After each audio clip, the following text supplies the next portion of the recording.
I was sitting alone with a cold cup of coffee when the phone rang. 8:47 p.m.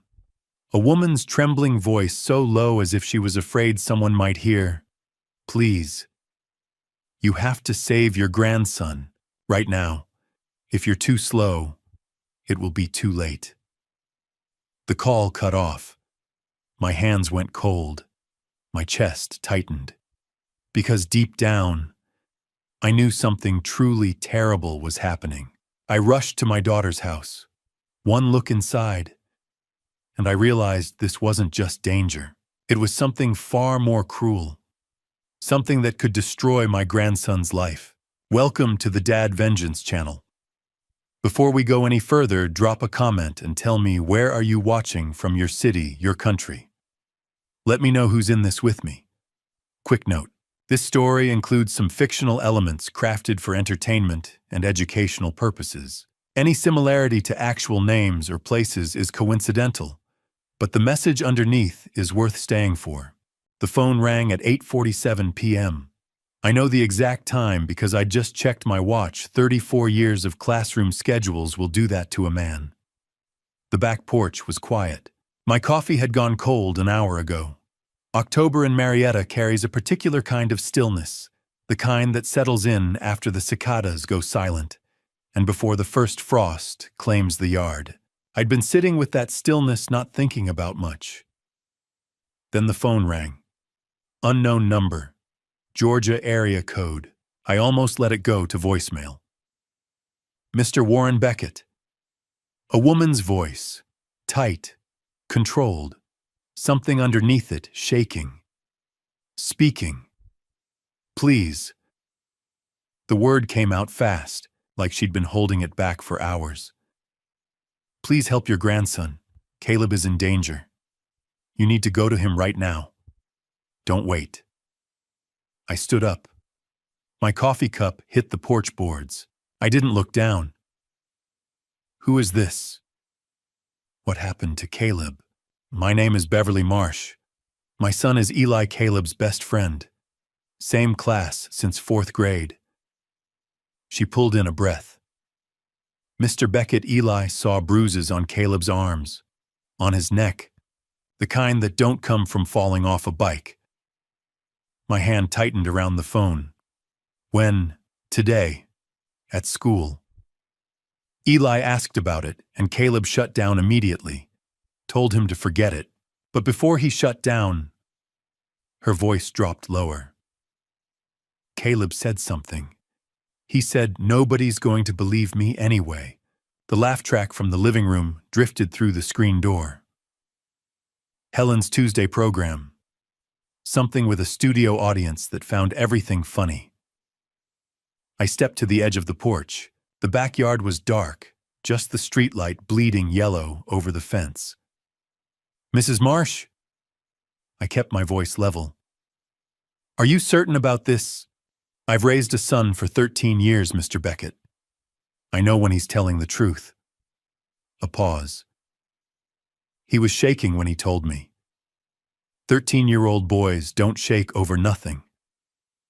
She was right. 34 years in a classroom, I knew exactly what a scared kid looked like. Let me back up. My name is Warren Beckett, 67 years old. I taught history and civics at Harwell High School for 34 years before I retired. I know this town. I know its schools. I know how families work and how they come apart. I watched enough of both from the front of a classroom. My daughter Diane is 35. She married a man named Prescott Rains 3 years ago. I didn't like him the first time I met him, something in the eyes, something too polished, too carefully rehearsed. Helen told me I was being overprotective. I told myself she was probably right. Caleb is Diane's son from her first marriage. 13 years old. Sharp kid, the kind who asks questions without easy answers. Lately, he'd been quieter. I noticed it at last Sunday's dinner. He sat at the far end of the table, shoulders pulled in, eyes moving around the room without settling anywhere. I told myself it was the age. I told myself a lot of things. Mr. Beckett. Beverly's voice pulled me back. Are you still there? I'm here. I turned toward the back door. Does Caleb know Eli told you? No. Eli kept his promise. She paused. But he said Caleb looked at him the whole time like he hoped someone would find out anyway. That's why I called you. If that boy is hoping for something, I think you're who he's hoping for. I don't have words for what that sentence did to me. I went inside. Helen looked up from the sofa, reading glasses pushed up on her forehead, the television still going. She didn't look startled. She looked like a woman who had been waiting for me to come through that door. You're letting the cold in? She said. Sorry. I grabbed my keys from the hook by the door. She muted the television. So where are you going? It's almost 9. Out. Warren. 40 years of marriage in a single word. Is everything okay? I don't know yet. She tilted her head. Is it Caleb? I stopped. Hand on the door. Turned around slowly. She was watching me from the sofa, expression clear. Calm. Not confused. Not alarmed. The kind of calm that takes practice. What makes you ask that? I said. You've had that look since Sunday dinner. Her voice was smooth, easy. I figured you'd say something when you were ready. I stood there an extra second reading her the way I used to read a classroom, looking for the kid who already knew the answer before the question finished. Go back to your show, I said. I'll be home later. The October air hit me the moment I stepped outside.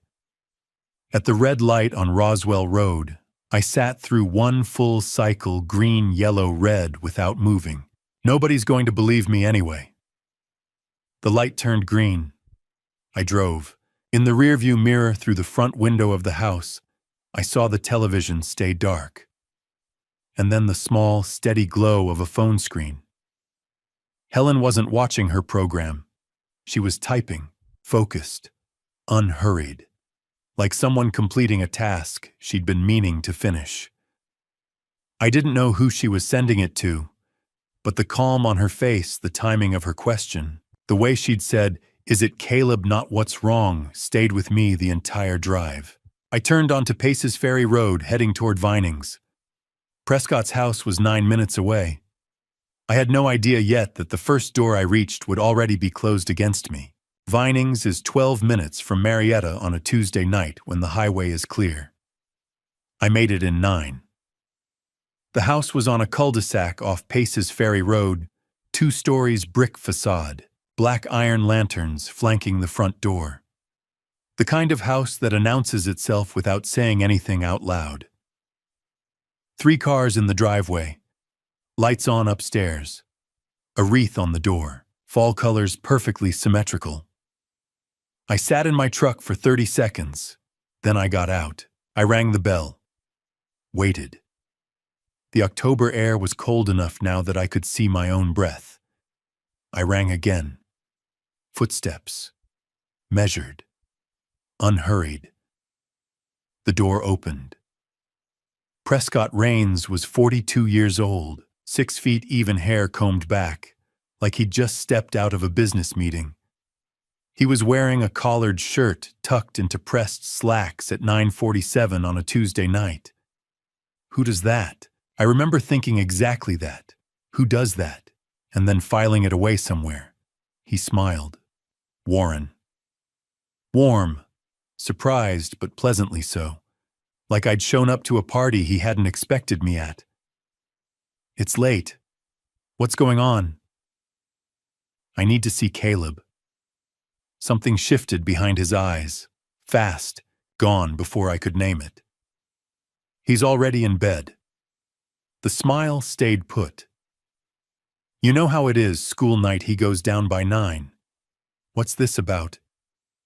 It's about Caleb. I just need to see him for 5 minutes. Warren. His voice dropped, patient, almost gentle. The way you talk to someone who's being unreasonable and you want them to feel heard before you say no. He's asleep. You can't just, I'm not asking to take him anywhere. I just want to see him. Call me tomorrow. We'll set something up. He started to step back. Hand moving toward the edge of the door, I put my palm flat on the frame. He stopped. We looked at each other. Someone told me Caleb has marks on him, I said. Bruises.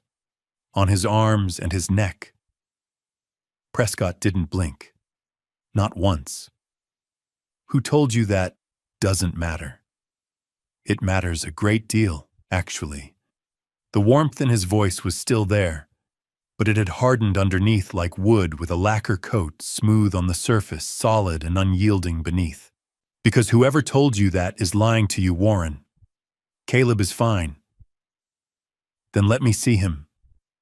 He's asleep. Wake him up. I'm not going to wake my son up at 10 o'clock at night because someone's been filling your head with stories. He tilted his head slightly, like he was genuinely puzzled by me.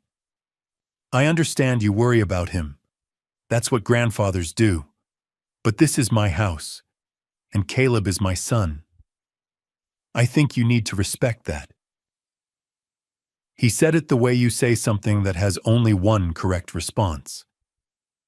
I'm his grandfather, I said, and I'm his father. The smile was gone now. Not replaced by anger, just by nothing. A flat, clean nothing. Good night, Warren. The door closed. That's when I saw him. Second floor window. Curtain pulled back just enough. He was thin, not growing thin, but hollowed out thin. Shoulders drawn up like he'd forgotten how to let them drop. His face was still in a way no 13-year-old's face should be still. Not calm. Careful. The curtain fell back. He was gone, not slammed. That would have been too obvious. Just closed. Firm and final, the latch clicking into place like a period at the end of a sentence. I stood on the front step. 34 years in a classroom, I dealt with parents who lied to my face.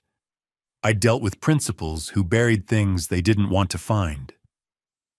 I knew what denial looked like. And I knew what control looked like, and what I'd just seen on Prescott Raines's face was not denial. Denial has heat in it. Confusion. Offense. What he'd had was none of those things.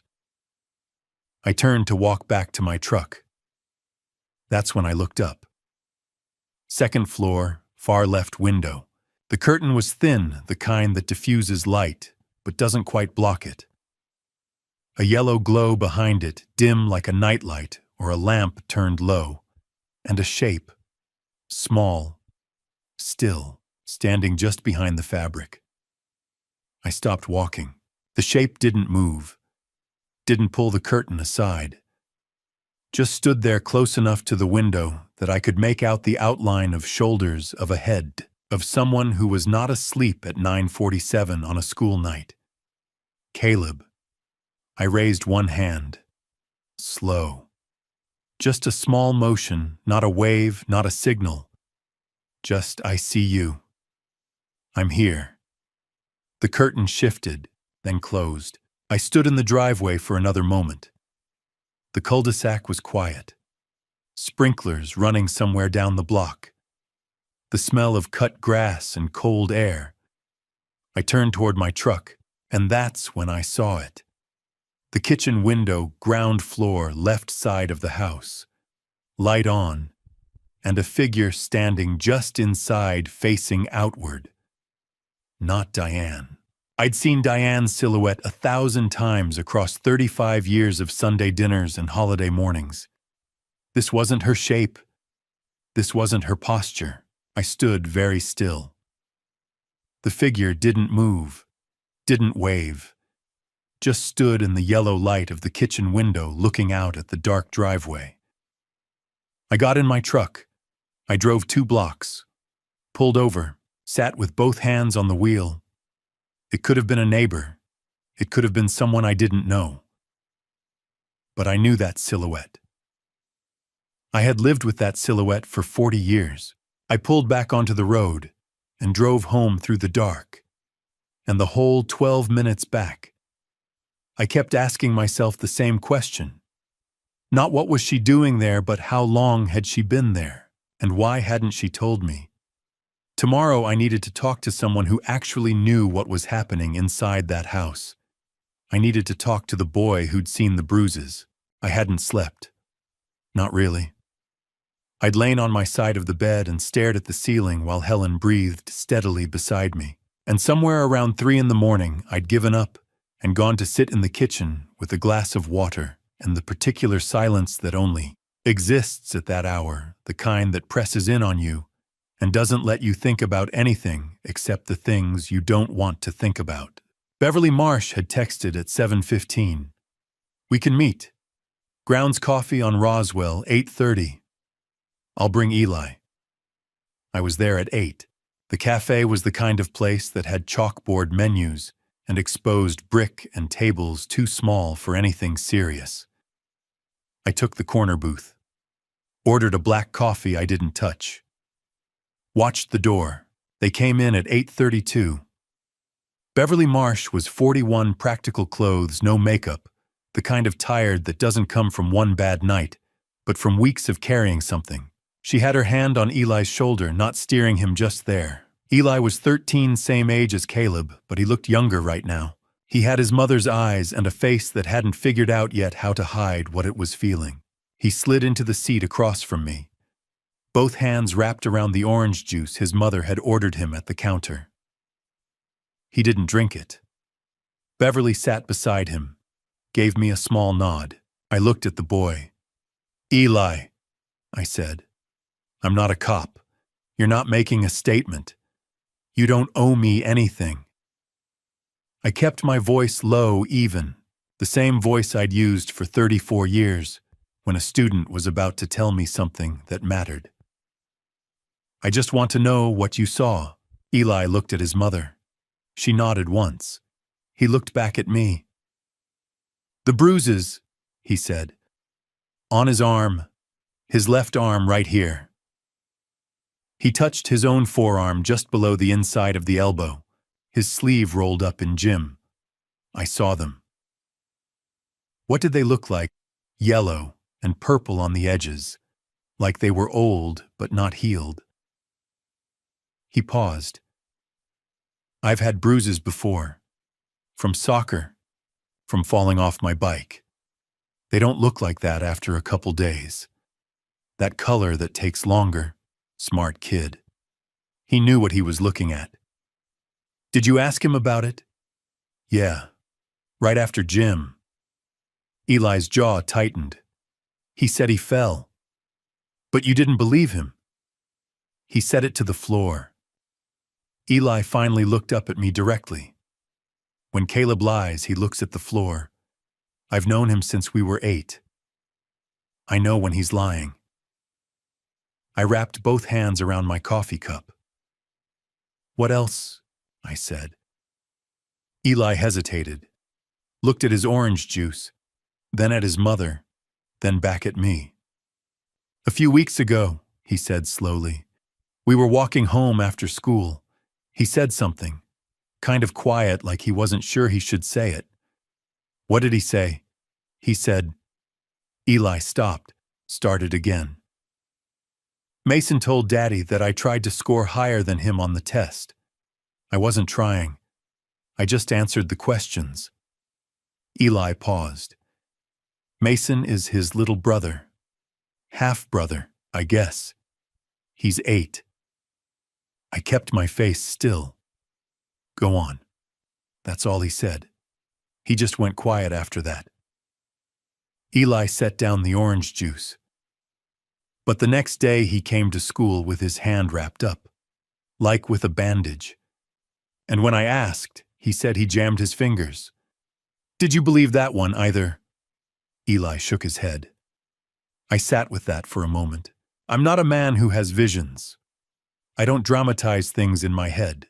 But sitting in that corner booth with the morning light coming through the window and a 13-year-old boy telling me what he'd pieced together, something assembled itself in my mind, detail by detail, and I couldn't stop it from forming. Mason, 8 years old, running into the kitchen. Daddy Caleb tried to score higher than me on the test. I don't want him to do that. Prescott setting down his glass, walking across the room. No warning, no build-up. Just the sound of an open hand hitting the side of a boy's face before the boy even understood what was coming. And then the voice, low, not angry, which was somehow worse than angry. Who gave you permission to be better than your brother and Caleb? 13 years old, standing straight. Not crying. Not because he wasn't in pain, but because he'd learned that crying made it worse. I pushed that image down, filed it somewhere I'd have to deal with later. Eli. I looked at the boy across the table. You did the right thing telling your mom. He made me promise not to. Eli's voice cracked slightly on the last word. He said if I told anyone it would get worse for him. I know. Is that true? Will it get worse? I looked at him straight. Not if I get there first. Beverly put her hand over Eli's on the table. I reached for my wallet. Left enough cash on the table to cover all three of us. Thank you, Eli. He looked up. Can you actually help him? Like, are you actually going to be able to do something? I stood up. I'm going to try. I walked out into the October morning. Cold air, gray sky, the smell of somebody's breakfast from the diner 2 doors down. And then I remembered. February. The middle of winter, but that wasn't why it stopped me. What stopped me was the image of Caleb at Diane's birthday dinner, wearing a long-sleeved thermal shirt underneath his regular shirt, in a house with the heat running. I'd noticed it. I'd thought kids wear strange things, who knows why, and I'd moved on to the next conversation. He hadn't been cold. He'd been covering something up. 8 months ago, I stood on the sidewalk outside Grounds Coffee on Roswell Road and understood with a clarity that made my stomach turn that I had looked directly at a sign and chosen the easy explanation. There was still one more thing I needed to know where the bruises had been officially recorded. Because according to Eli, someone at that school had noticed before he did. A teacher, someone who asked questions, someone whose report had apparently gone nowhere. I needed to find that person before anyone else made it disappear. Wednesday afternoon, October 15th, 2024. Harwell Middle School, Marietta, Georgia. I'd driven past Harwell Middle School 100 times since I retired. Never stopped. There's something strange about going back to a place you spent 20 years of your life. The hallways look smaller. The ceilings lower, the whole building somehow reduced. Like the memory of it was bigger than the actual thing. I pulled into the faculty lot out of habit, parked in the spot I'd used for 2 decades, and sat there for a moment before getting out. The front office smelled the same. Floor wax and copy paper, and the faint ghost of cafeteria food. Some things don't change regardless of how many years pass. Warren Beckett. The receptionist, young woman I didn't recognize, looked up from her desk. Principal Aldridge said you might be coming by. I hadn't called ahead. I hadn't told anyone I was coming. I kept my face neutral. He did. Go right in. Principal Gerald Aldridge was 63 years old, heavy-set, with the kind of white hair that made him look distinguished in a school photograph and exhausted in person. We'd worked together for 11 years before I retired.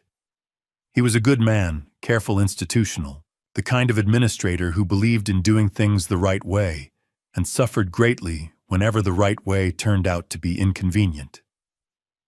He was standing when I came in. That told me something. Warren. He shook my hand, held it a beat longer than usual. Sit down. You knew I was coming. I had a feeling. He settled into his chair, laced his fingers on the desk. What do you need? Ordinaten. I need to know if there are any reports on file for a student named Caleb Rains, 13 years old, 7th grade. Aldridge's expression didn't change, but something behind it did. Rains, son of Diane Beckett, my daughter. He turned to his computer, typed slowly. The kind of slow that isn't about typing speed. Nothing in the system, he said. No reports under that name. Nothing at all, nothing. I leaned forward. Gerald. Nothing there because there's nothing to find, or nothing there because someone made sure it wasn't there. He looked at me for a long moment. Then he picked up his phone and pressed 2 buttons. Tom, can you come to my office right now? Coach Tom Delaney was 38, lean crew, cut the look of a man who took his job seriously and didn't sleep well when things went wrong. He came in, saw me, and I watched something shift in his face. Not surprise. Something closer to relief. This is Warren Beckett, Aldridge said. Caleb Rains is his grandson. Delaney sat down without being asked. I filed 2 reports, he said. Straight out, no preamble. April and August. I noticed bruising on the boy's upper arms during a fitness assessment, the kind you don't get from normal activity. Both times I documented it. Both times I submitted the paperwork to the front office. To who specifically? I asked. Donna Stiles, administrative coordinator. She handles all intake paperwork. And then Delaney's jaw tightened. And then nothing. No follow-up from DFCS. No call from anyone. I checked back in September. Donna said she'd forwarded everything through proper channels. He paused. See, I should have pushed harder. I know that. You filed the report, I said. That's what the law required you to do. It required me to make sure it got somewhere. I didn't do that. Aldridge had his computer open again. His face had gone carefully blank, the face of a man discovering something he wasn't going to enjoy discovering. Donna Stiles, he said quietly. Her husband is listed in our vendor records, Rains Property Group. The name sat in the room. Prescott Rains, I said. Aldridge nodded once. He sponsors 2 school programs through that company. Has for the past 2 years. I stood up. I need to see your archive room. Old disciplinary records. Warren.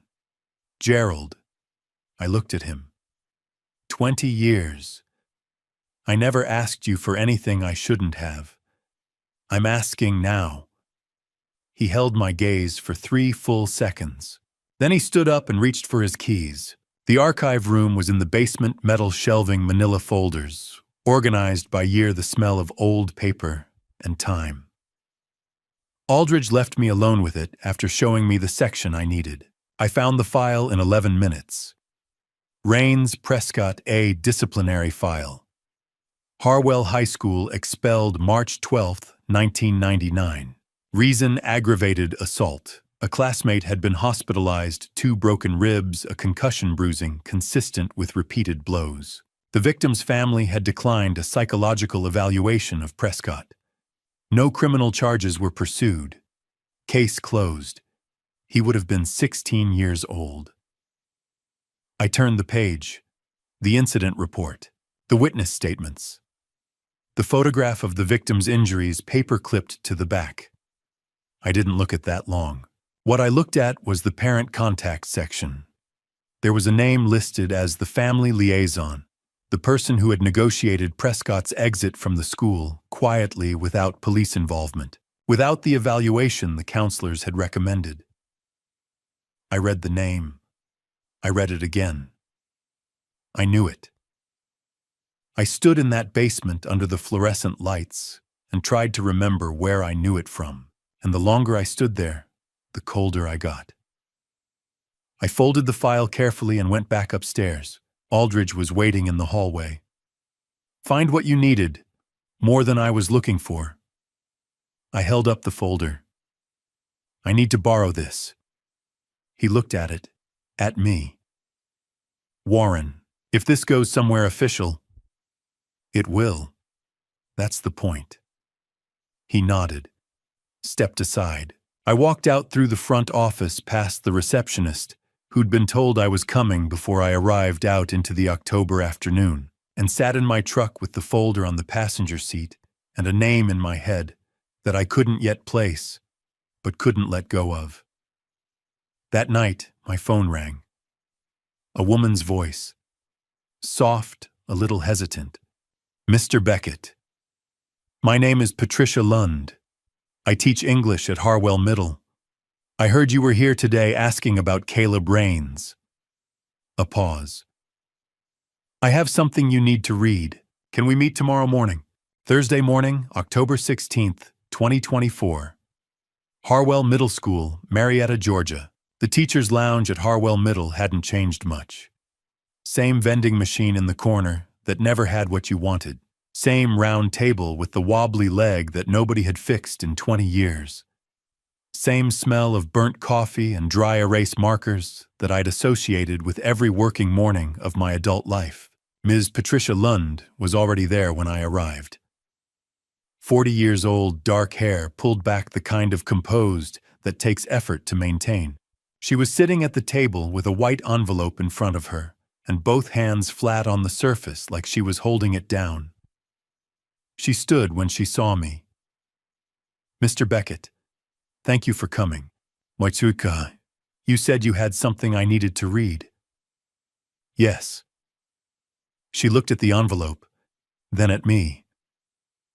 "Before I give this to you, I want to explain." "Sit down," I said. "Take your time." We both sat. She kept her hands on the envelope. "I assigned this essay in September," she said. Prompt was simple, a place I feel safe. 2 pages, seine Sozen, handwritten personal. I use it every year at the start of the semester. It tells me more about my students in 2 pages than 3 months of classroom observation. And Caleb turned one in, so every student did. But Caleb's, she stopped, chose her next words carefully. I read it twice the night I collected them. Then I put it in my desk drawer instead of the class folder. I don't have a clean explanation for why. It didn't feel right to file it with the others. What did it feel like? She looked at me steadily. It felt like something I might need later. I held out my hand. She slid the envelope across the table. The handwriting was small and even slightly right-leaning. The kind of handwriting that comes from a kid who was taught to write carefully and kept the habit. I recognized something in it, the handwriting of a boy who took things seriously. I read the first line. I used to feel safe in my room. I kept going. Then the lock changed. I don't know when exactly. I just noticed one day that it locked from the outside now. I didn't say anything about it because I didn't know what to say. I stopped. Read that again. Locked from the outside. I set the page down flat on the table, pressed my fingers against it, like I could hold the words still. "Keep reading," Ms. Lund said quietly. I picked it back up. I tried to be quiet. I figured if I was quiet enough, if I was careful enough, if I just didn't make him notice me, it would stop. Or at least slow down. I got good at being quiet. I got good at a lot of things I didn't want to get good at. That's when it hit me. Not the words themselves, but the space between them. A 13-year-old boy sitting at a desk in a 7th grade English class, writing the only version of the truth he knew how to put on paper. And I thought about what quiet looked like in that house. I thought about Caleb at his desk, pencil moving homework spread out in front of him. Mason pushing the door open without knocking. That particular 8-year-old voice, bright, performative, already practiced. On got a perfect score on the math test. I'm going to tell Daddy. Caleb setting his pencil down, not arguing, not explaining, just setting the pencil down and waiting. The footsteps coming up the stairs. Slow and deliberate. The kind of pace that isn't in a hurry because it doesn't need to be. The door opening. I stopped building the image there. I'd learned enough from task 3 to know how it ended. I didn't need to construct the rest of it. I folded the page back along its crease. "What's the last line?" I asked. I didn't look up. Ms. Lund didn't reach for the paper. She already had it memorized. "Home is where no one checks if the door is locked from the outside." The vending machine hummed in the corner. Outside the window, a group of kids crossed the courtyard with backpacks on, laughing about something. Neither of us spoke for a moment.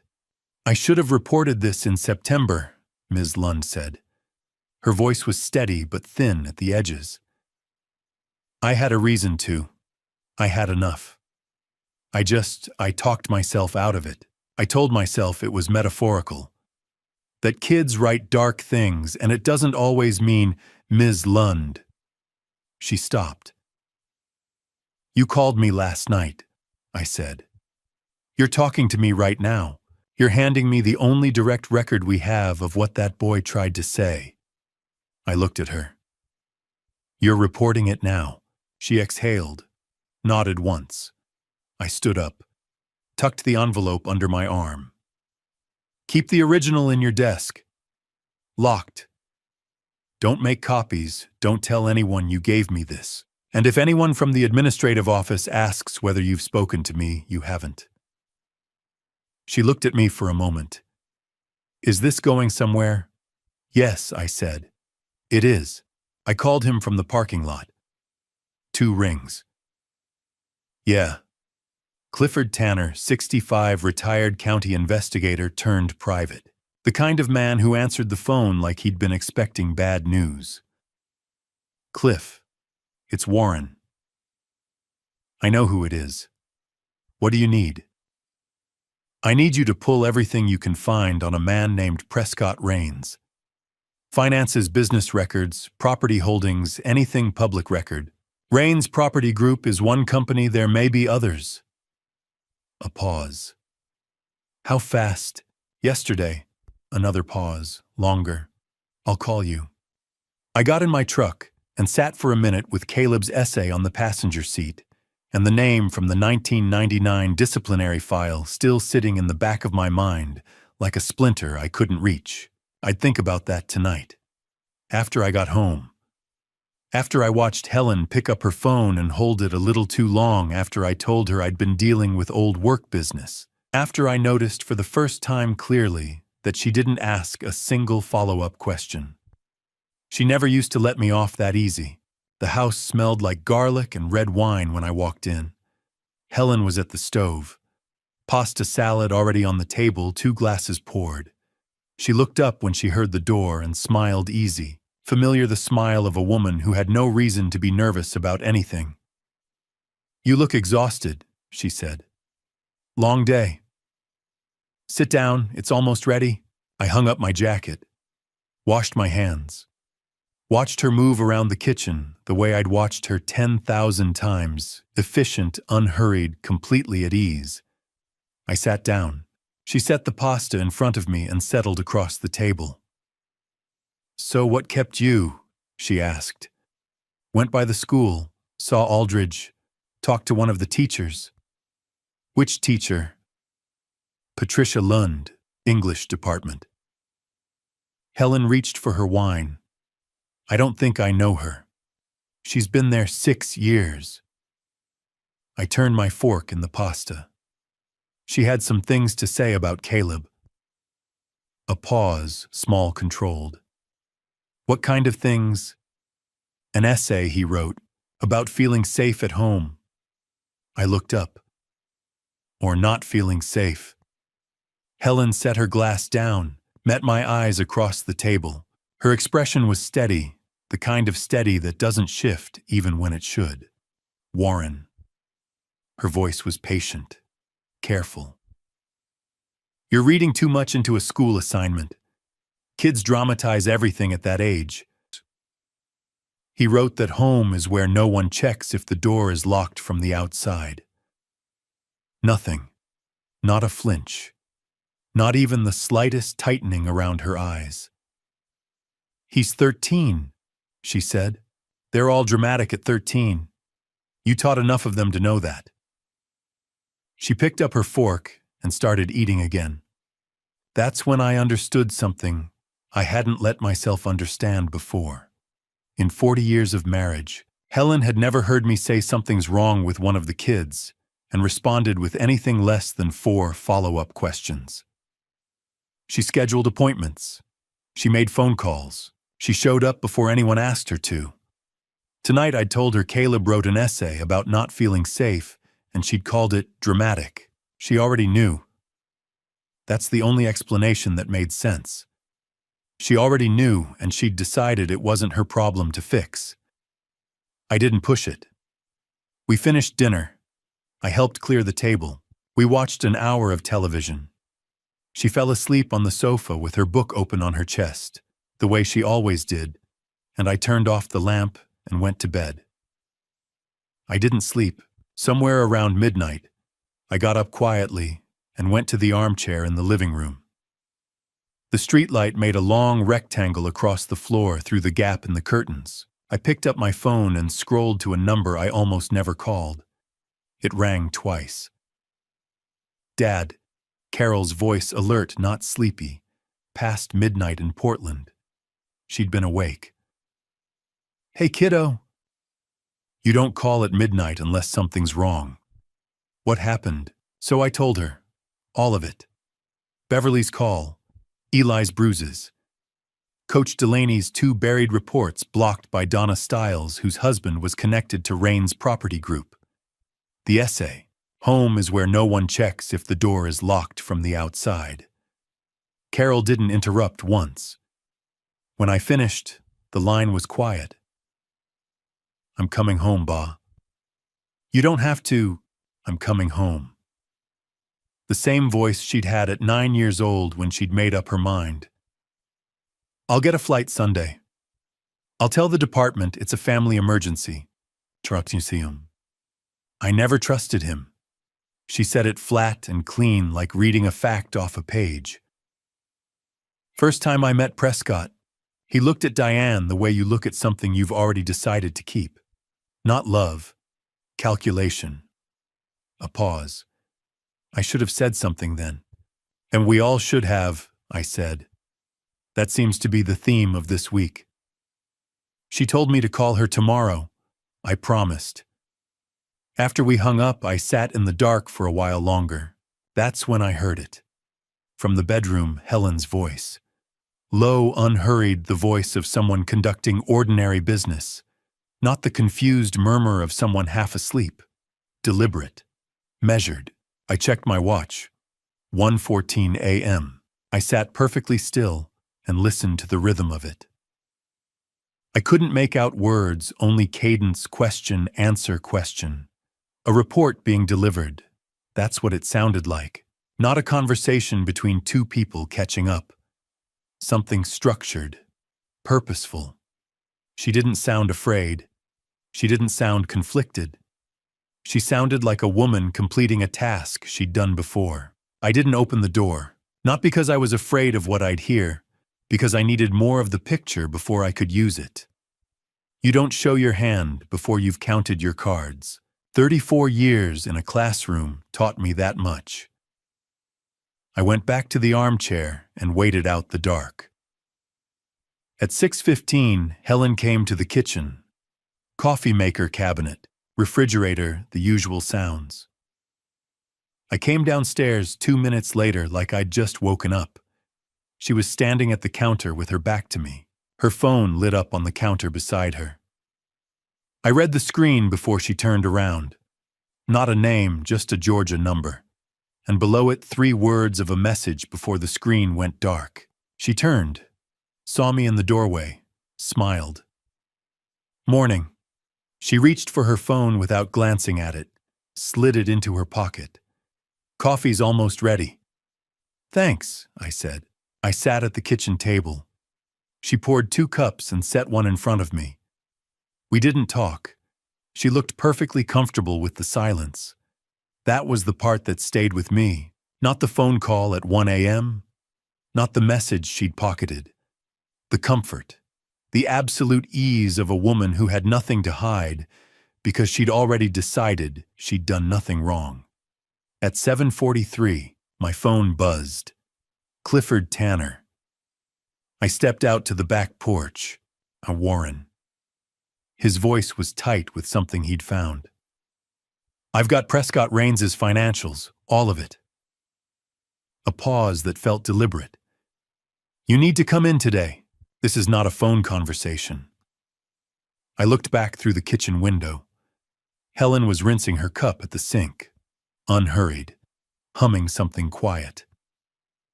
I'll be there in an hour, I said. Friday morning, October 17th, 2024. Buckhead, Atlanta, Georgia. Buckhead was 40 minutes from Marietta on a Friday morning with traffic on I-75. I took surface streets. I needed the time to think. Clifford Tanner's office was on the second floor of a narrow building on Peachtree Road, sandwiched between a dry cleaner and an insurance agency. No sign on the door, just a suite number and a buzzer. I'd been here twice before, once 15 years ago, when he helped me track down a former student who'd gone missing, and once 6 years ago, when I needed someone I trusted to run a background check quietly. Tanner opened the door before I knocked. You made good time, he said. I left early. His office looked exactly like it always had: filing cabinets along one wall, a desk buried under paper, a coffee maker on a side table that had clearly been running since before dawn. The blinds were half open. City light cut across the floor in long strips. Tanner was 65, gray-haired, with the kind of face that had stopped being surprised by things a long time ago. He was wearing a blue Oxford shirt that needed ironing and didn't care about it. He pointed at the chair across from his desk. I sat. He sat. He opened a folder. Prescott Allen Raines, he said. 42 years old. Looks good on paper, nice house, nice car, good clothes, LinkedIn profile that says he runs a property investment company. He tapped the folder. Now let me tell you what's actually going on. How bad? I $380,000 in the hole. He laid a printed sheet in front of me. Numbers, dates, creditor names.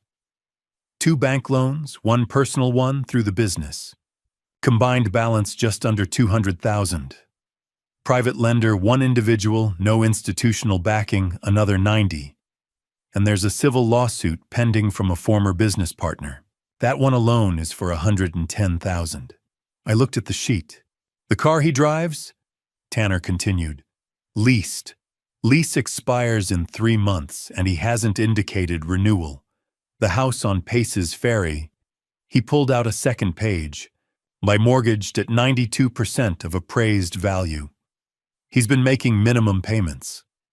Miss one, just one, and the bank starts foreclosure proceedings. He looks like money, I said. Hi, he spends like money. Different thing entirely.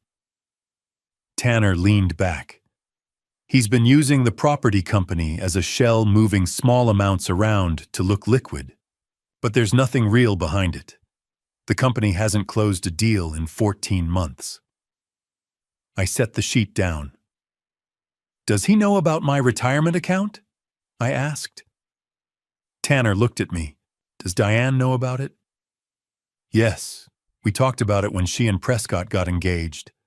Estate planning, she's in the will. Then Prescott knows. He said it flatly, the way you state a fact that doesn't need commentary. How much are we talking? I looked at the wall for a moment. 420,000.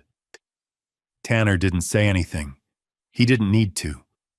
The math was obvious. A man $400,000 underwater. Married to the daughter of a man with $400,000 in retirement savings living 40 minutes away. He married Diane for the money, I said. Partly. Tanner turned another page. But it's not just that. A man like this, he needs cover. He needs to look normal, settled. A wife, a family, a father-in-law who taught school for 34 years and goes to church on Sundays.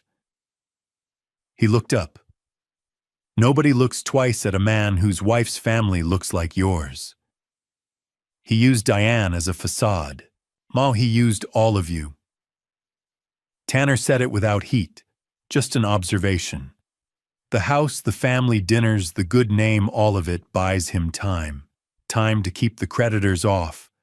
Time to find a way out. Time to get his hands on what he actually came for. I sat with that. 34 years teaching other people's children.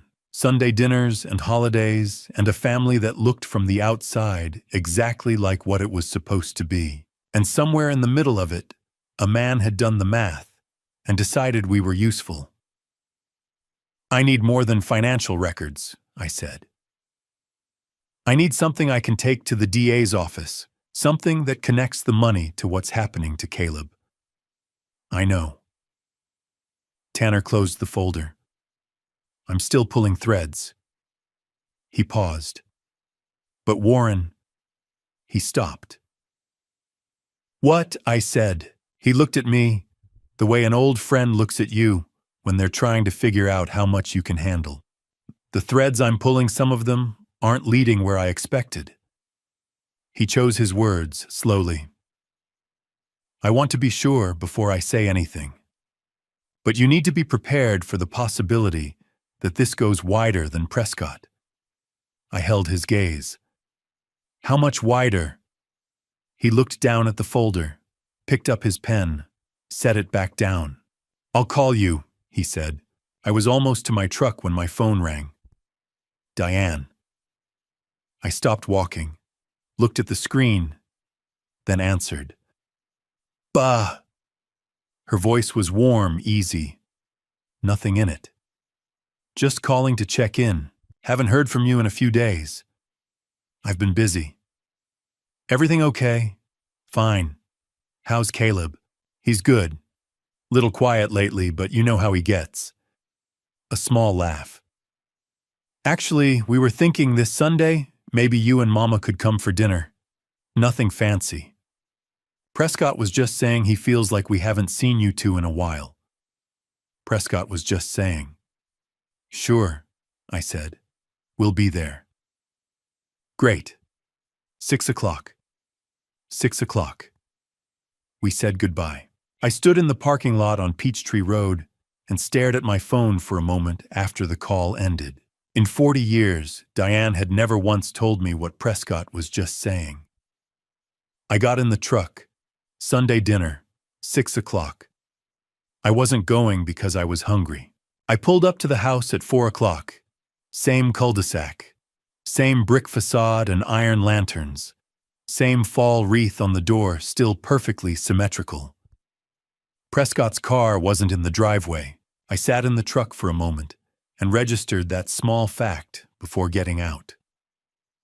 Diane answered the door. She was wearing a gray cardigan and no jewelry, which was unusual for her.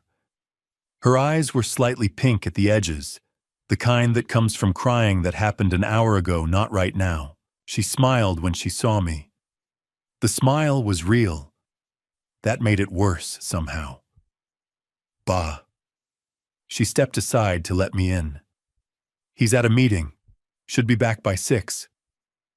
That's fine, I said. I just came to see everyone. She led me into the kitchen. The house was immaculate, not clean the way a house gets when you tidy up for company, but the other kind. Surfaces bare, couch pillows aligned, the kind of clean that takes work to maintain or fear. Caleb was at the kitchen table with his textbooks open. He looked up when I walked in. He didn't smile. He just looked at me with those careful, steady eyes that had learned somewhere along the way not to show too much. Hey, Caleb. Hi, Grandpa. What are you working on? Math. Any good? A pause. It's okay. I sat down across from him. Diane brought out sweet tea without asking. She'd been making it for me since she was 12 years old. The three of us sat in a version of a normal afternoon. Diane asked about the garden. I asked about school. Caleb answered in short, complete sentences like a boy who'd been taught that giving short answers was safer than long ones. But the whole time I watched him, his eyes kept going to the staircase. Not constantly, just quick checks. The way a person glances at a door they're not sure will stay closed. Then Mason came down. 8 years old, hair combed, perfectly flat white polo shirt without a wrinkle. He came around the corner and hit me with a grin that showed every tooth. "Grandpa Warren?" He threw his arms out and ran at me. I caught him. He was warm and solid and full of energy the way 8-year-olds are. I held him for a moment and patted his back and set him down.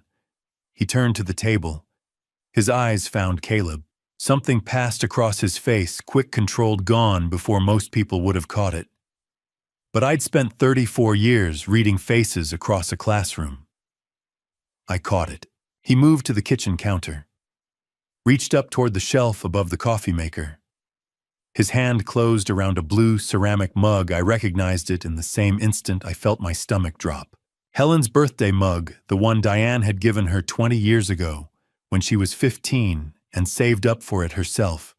Diane kept it here because she used it every morning. Mason's hand gave it the smallest push. It fell, hit the tile floor, shattered into 4 clean pieces. Mason spun around. His face collapsed into tears so fast it was like flipping a switch. "Caleb," his voice cracked with it. "You pushed it. I saw you reach up there." Caleb didn't move, didn't flinch, just looked at his brother with those same steady eyes. "I didn't touch it." "You did, you were right next to me." "Mason." Caleb's voice was flat and exhausted. I was sitting down. Diane was already moving, crouching to collect the pieces. She looked at Caleb. Something in her expression, not accusation exactly, but not disbelief either. The expression of a woman who had learned it was easier not to determine fault.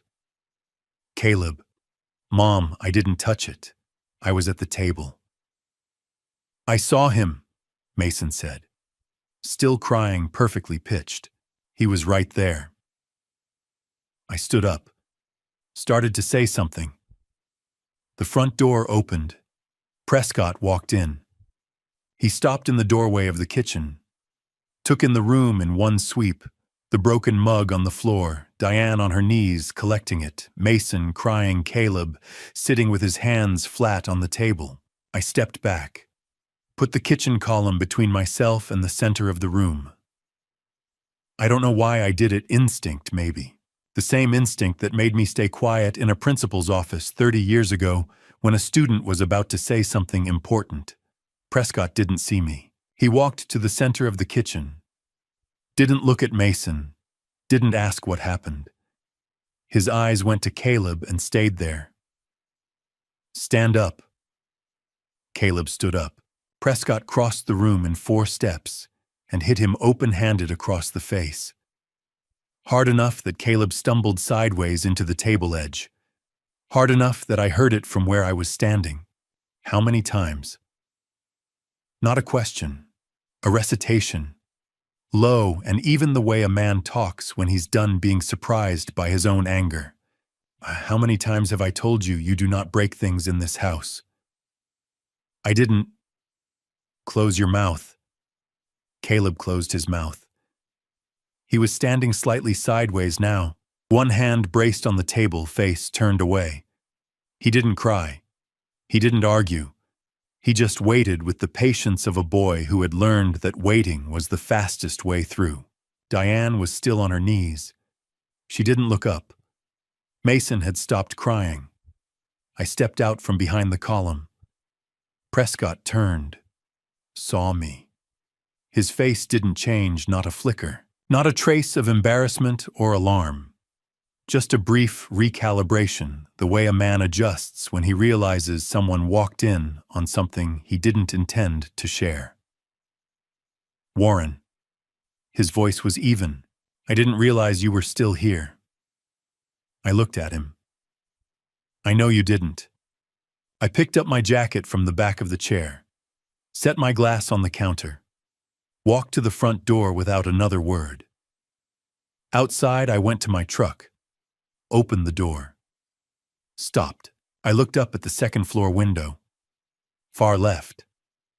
Caleb was there. Same window as the first night. Same position just behind the curtain, one hand holding the fabric slightly aside. But this time he didn't close it. He just stood there and looked at me. And I looked back at him. Then I got in the truck and called Tanner before I'd even started the engine.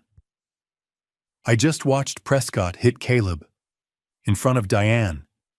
In front of me. My voice came out steadier than I felt. Geez, I need whatever you have. Right now. Tanner was quiet for 3 seconds. Warren, he said, I found something. About Prescott before Diane, before Atlanta. You need to hear this in person. Tanner had the map already spread out when I walked in. 2 cities marked in red pen, Nashville and Atlanta, a line drawn between them with a ruler straight and deliberate.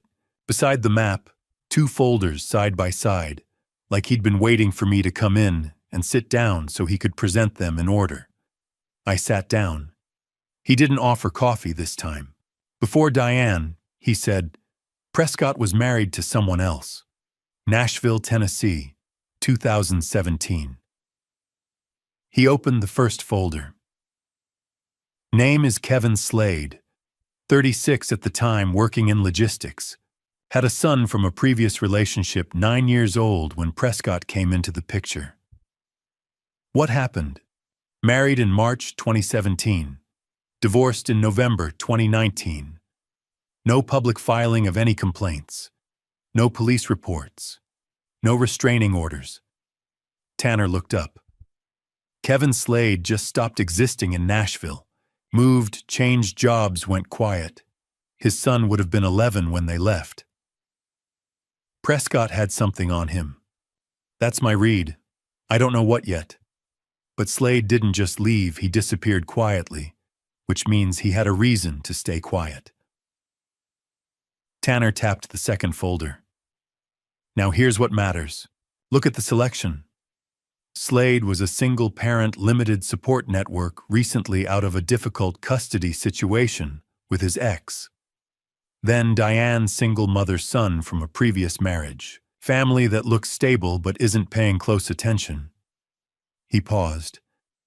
Prescott doesn't pick randomly. He picks people who need something, people who have a child already in the house and not enough armor around them. I looked at the 2 names on the folders. Nashville, Atlanta.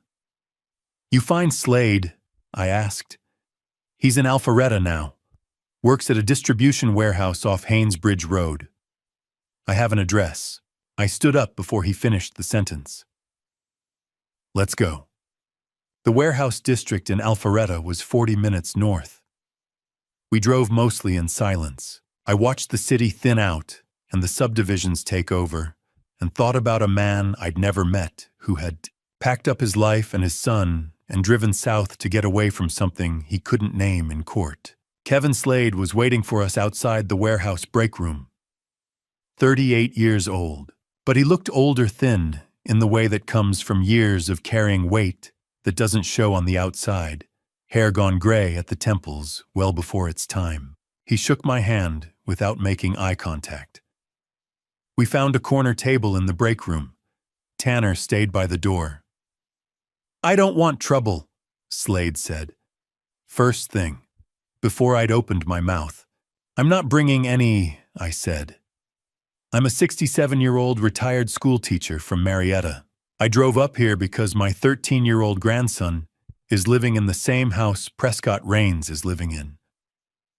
Slade looked at the table. How old? He asked. 13. A muscle in his jaw moved. My boy is 11 now. He doesn't mention Prescott's name anymore. Hasn't in 2 years. He said it like that was a good thing and a terrible thing at the same time. What did Prescott do to your son? I asked. The break room hummed. Fluorescent light above us. Someone outside laughing at something. Slade was quiet for a long moment. Things no child should have to know how to survive. He said it to the table. Then he said it again, slower, like he needed to hear it himself. Things that took my boy a long time to understand weren't his fault. Do you have any documentation? Anything you kept? I have photographs, medical records from one ER visit. I told them he fell on the stairs. I believed it when I said it. His voice went flat and thin. I know better now. I have the records, and I have 3 letters Prescott wrote to my boy directly. I kept everything. Why haven't you used it? He looked at me then. First time since we sat down. Because I was scared, he said. Because Prescott told me things about myself that he said he'd make public. And because my son asked me not to. He held my gaze. He said he just wanted it to be over. I understand that, I said. I do. But there's a boy in Atlanta right now who's in the same position your son was in. And if what you have adds to what I have, what do you have? An eyewitness account, a buried school report, a 13-year-old's essay about a door that locks from the outside. I stopped, and I watched Prescott hit Caleb across the face yesterday afternoon. Slade looked at his hands. You can use what I have, he said finally, on one condition. Name it. My son's name does not appear in that courtroom, not in the filing, not in testimony, not in any document that becomes public record. He looked at me straight. He's 11 years old. He doesn't get to be evidence. I'll make sure of it, I said. You have my word. He nodded once, slow and final like a door closing. We shook hands again. This time he looked me in the eye. On the drive back, I stared at the highway and let Tanner do the talking for a while. That's at least 2, he said. Probably more we haven't found. 2 that we know of, I said. But Kevin's documentation alone won't be enough for a conviction. A good defense attorney frames it as a pattern of accusation, not a pattern of behavior. So what do you need? I need Prescott to make a mistake on record. Something current. Something where I'm not the only one who saw it. I looked out the window. I watched him hit Caleb yesterday. That's one witness. I need more than me. Tanner nodded slowly. I'll keep pulling. My phone buzzed on the center console. Text message. Number I didn't have saved. Mr. Beckett.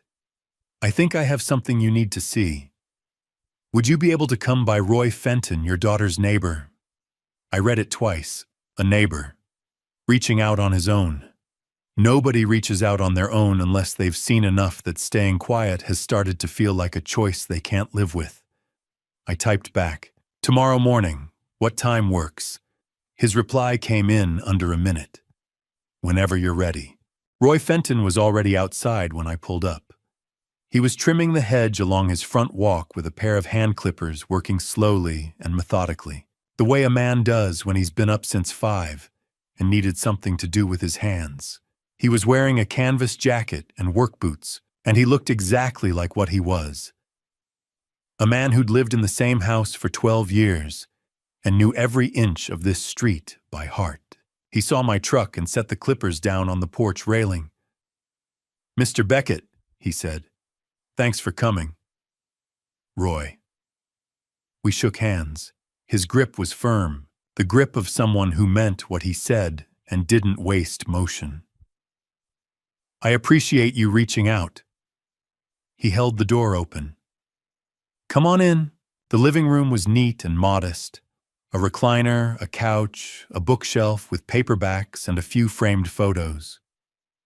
A golden retriever lifted its head from a dog bed in the corner, assessed me, and went back to sleep.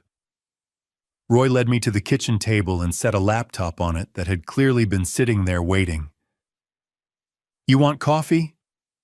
"I'm fine, thank you." He sat down across from me, put both hands flat on the table. "I want to say something first," he said, "before I show you this, so go ahead. I've lived on this street since 2012. Watched that family move in 3 years ago. Watched that boy grow up." He paused. "I don't involve myself in other people's business. That's not my nature. But I kept coming back to this clip, and I kept thinking, if somebody has something and they sit on it, that's a choice. I didn't want to make that choice anymore." I looked at him. "I understand." He turned the laptop toward me and pressed play. The footage was from a dashboard camera mounted on Roy's truck angled toward the street. The timestamp in the corner read 6:47 p.m. June 3, 2024. The image was slightly grainy, the resolution you get from a mid-range dashcam in evening light, but clear enough. More than clear enough. Prescott came out of the house first, then Caleb, a step behind, moving slowly. Not the slow of a kid dragging his feet, the slow of a boy trying to take up as little space as possible. Prescott closed the gap between them in 2 strides.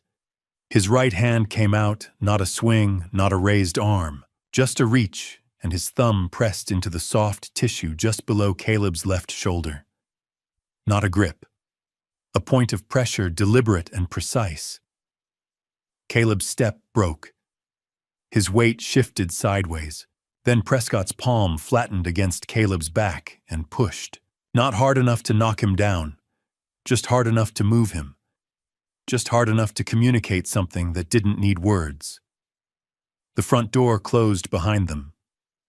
23 seconds. I sat there. "Play it again," I said. Roy played it again. I watched Prescott's hand, the way the thumb found the exact same spot, not searching, not accidental, the practiced location of someone who knew where it would hurt without leaving a mark. "One more time," I said. He played it a third time. Neither of us spoke. When the screen went still, I sat back. "How long have you had this?" I asked. "Since June.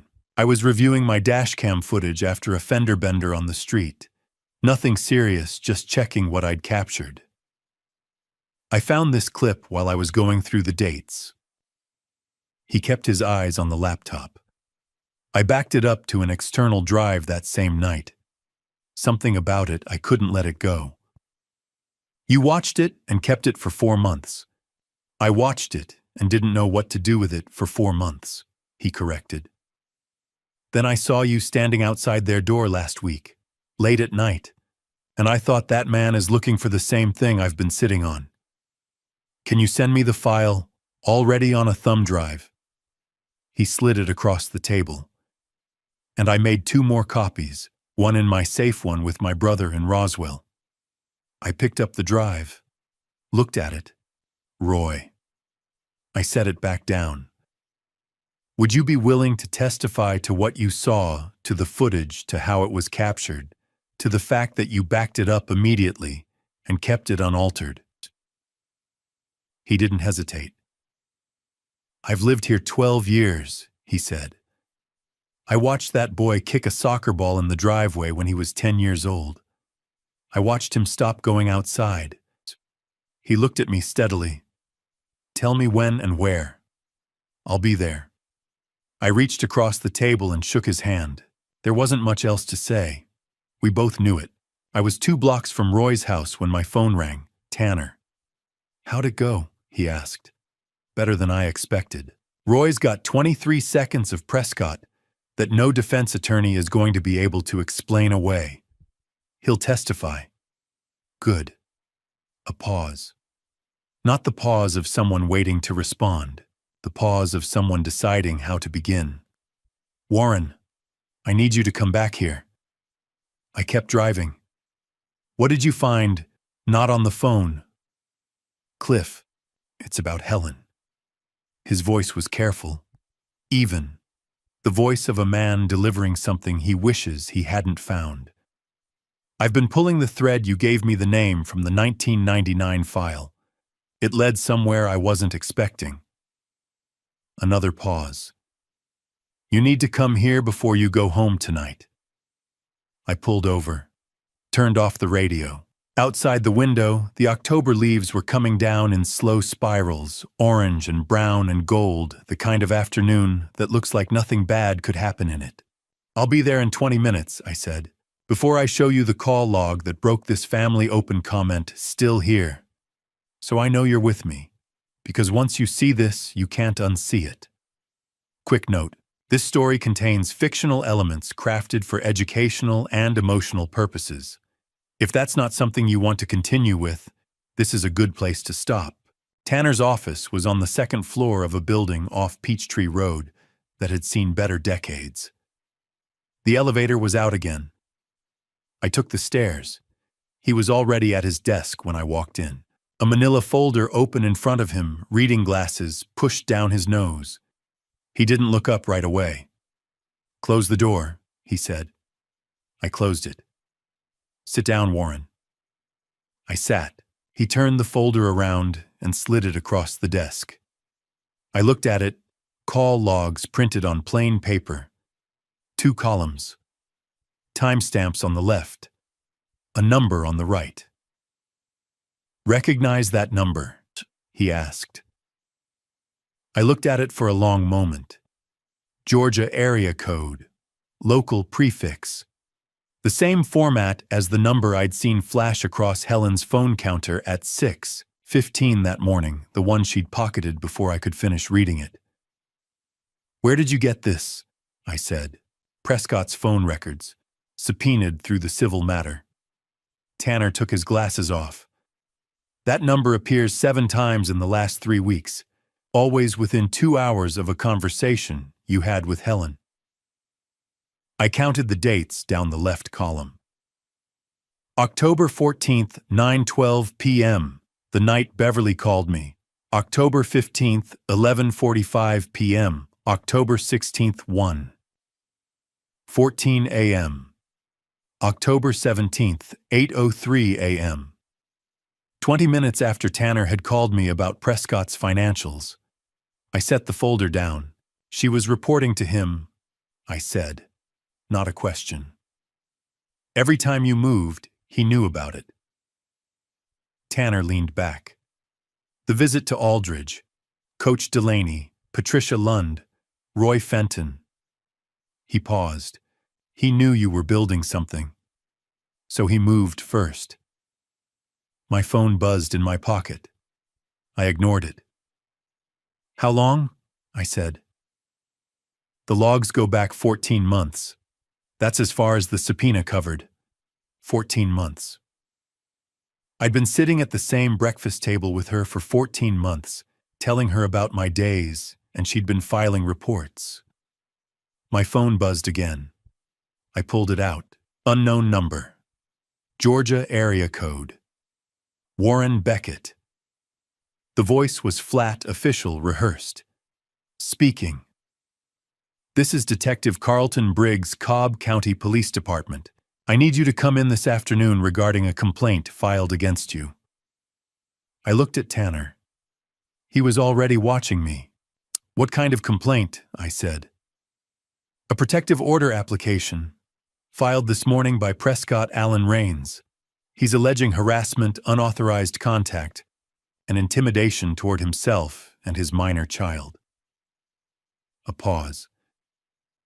You can come in voluntarily, Mr. Beckett, or I can make it less convenient for you. I gave him the address, told him 30 minutes, hung up. He filed a TPO, I said. Tanner didn't look surprised. I know.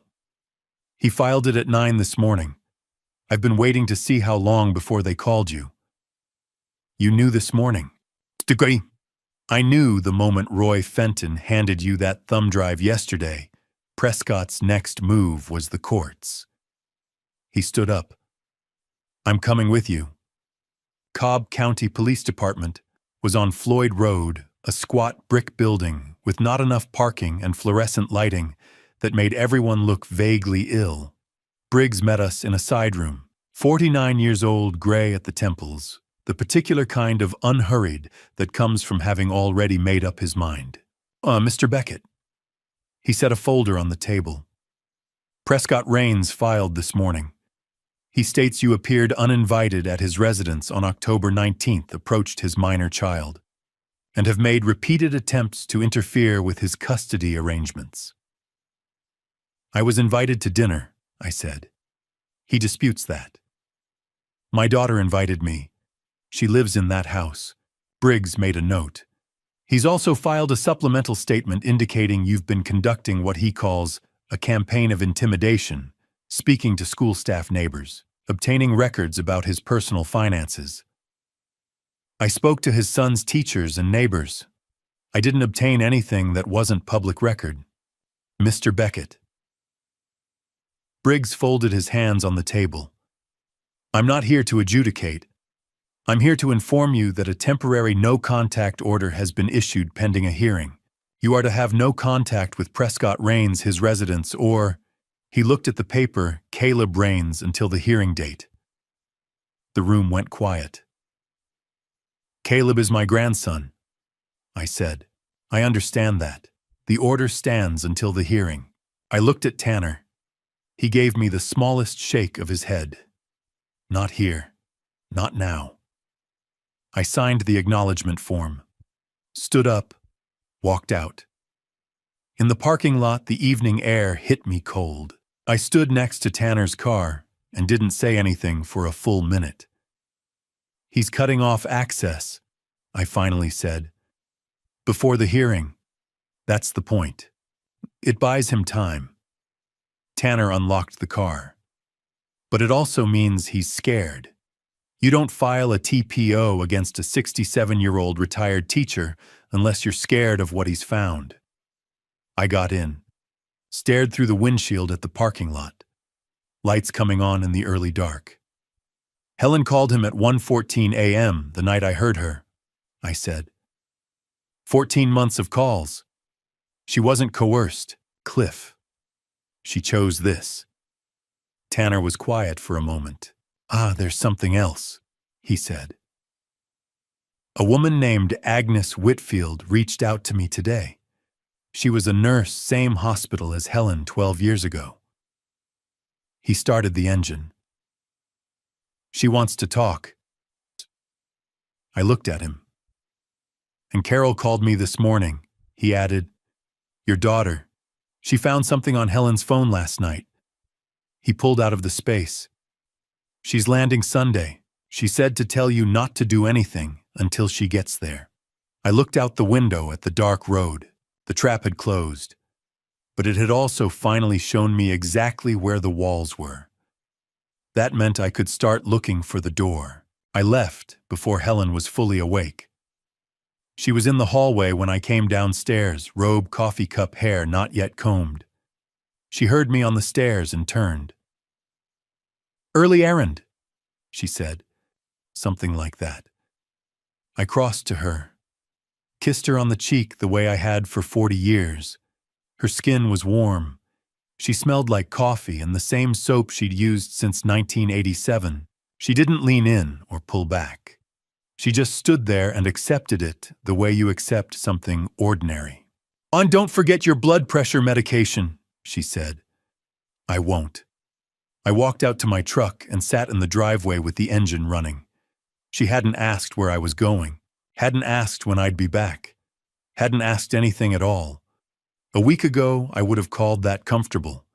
The ease of two people who'd been married long enough to stop needing explanations. Now I knew what it actually was. She didn't need to ask. She already knew everything she needed to know because she'd reported it at 1:14 in the morning while I was sitting in the dark in the next room. I pulled out of the driveway and drove to Smyrna, The cafe Agnes had chosen was on Atlanta Road, 4 tables, a hand-lettered chalkboard menu, the kind of neighborhood that had been the same for 30 years. She was already there when I walked in. Corner table farthest from the door, both hands wrapped around a black coffee like she needed something to hold on to. Agnes Whitfield was 61 years old. White hair short and practical, thick-framed glasses, the face of a woman who had spent decades in hospital corridors and learned to read a room the moment she entered it. She watched me cross the floor and sit down. "I almost didn't come," she said, "but you did. I've been carrying this for 11 years. She looked at her cup. "Mr. Tanner told me about the boy, about Caleb." She looked up. "That's why I came." "Tell me what happened," I said. She set the cup down and folded her hands. March 14th, 2013. Night shift, Wellstar Kennestone, 3rd floor cardiac unit. Helen and I had worked the same floor for 7 years. A patient came in at 9 that evening.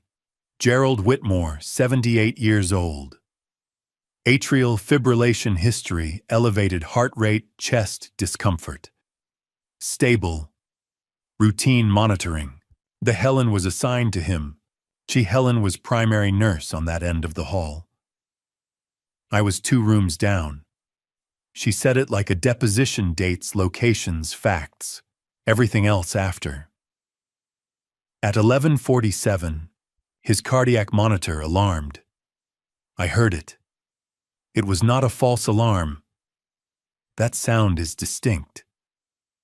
You learn the difference. "What did you do?" "I was finishing a procedure." I assumed Helen had responded. Her jaw tightened slightly. When I came into the hallway, the alarm had been silenced. I assumed the doctor had been called. I assumed it was handled. It wasn't. I passed his room at 12:15. Gerald Whitmore was gone.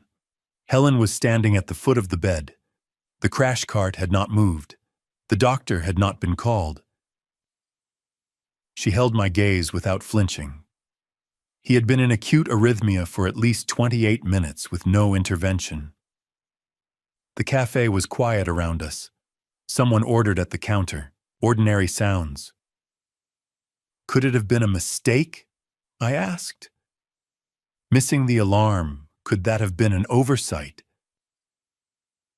"The alarm was silenced manually," Agnes said. "Someone pressed the button. Helen was the only staff member on that corridor between 11:30 and 12:15. I checked the movement log the next morning." "Did you report it?" "I wrote it in my personal notes." She looked down at the table. "I didn't file an official report. I wasn't certain I could prove intent. If I was wrong, I was accusing a colleague of killing a patient deliberately. I told myself that was why I stayed quiet." A long pause. "I told myself that for 11 years. What made you call Tanner? Because it wasn't a mistake." She said it quietly. No drama. Just the weight of a decision she'd made before she walked through the door. I knew it then, and I know it now.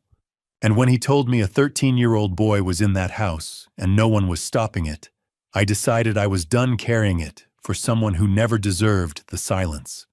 I looked at her. "The morning after Mr. Whitmore died," she continued, "I came in for the early shift. Helen was near the elevator speaking with a man I didn't recognize. Quiet conversation. She was holding a white envelope. Agnes picked up her cup. I looked him up later. Raymond Whitmore, Gerald's son. I sat with that. A silenced alarm. No intervention. His son in the hallway the next morning with an envelope. How much do you think was in it? I asked. She didn't flinch. Gerald had been in declining health for 2 years. Raymond had already contested the will once.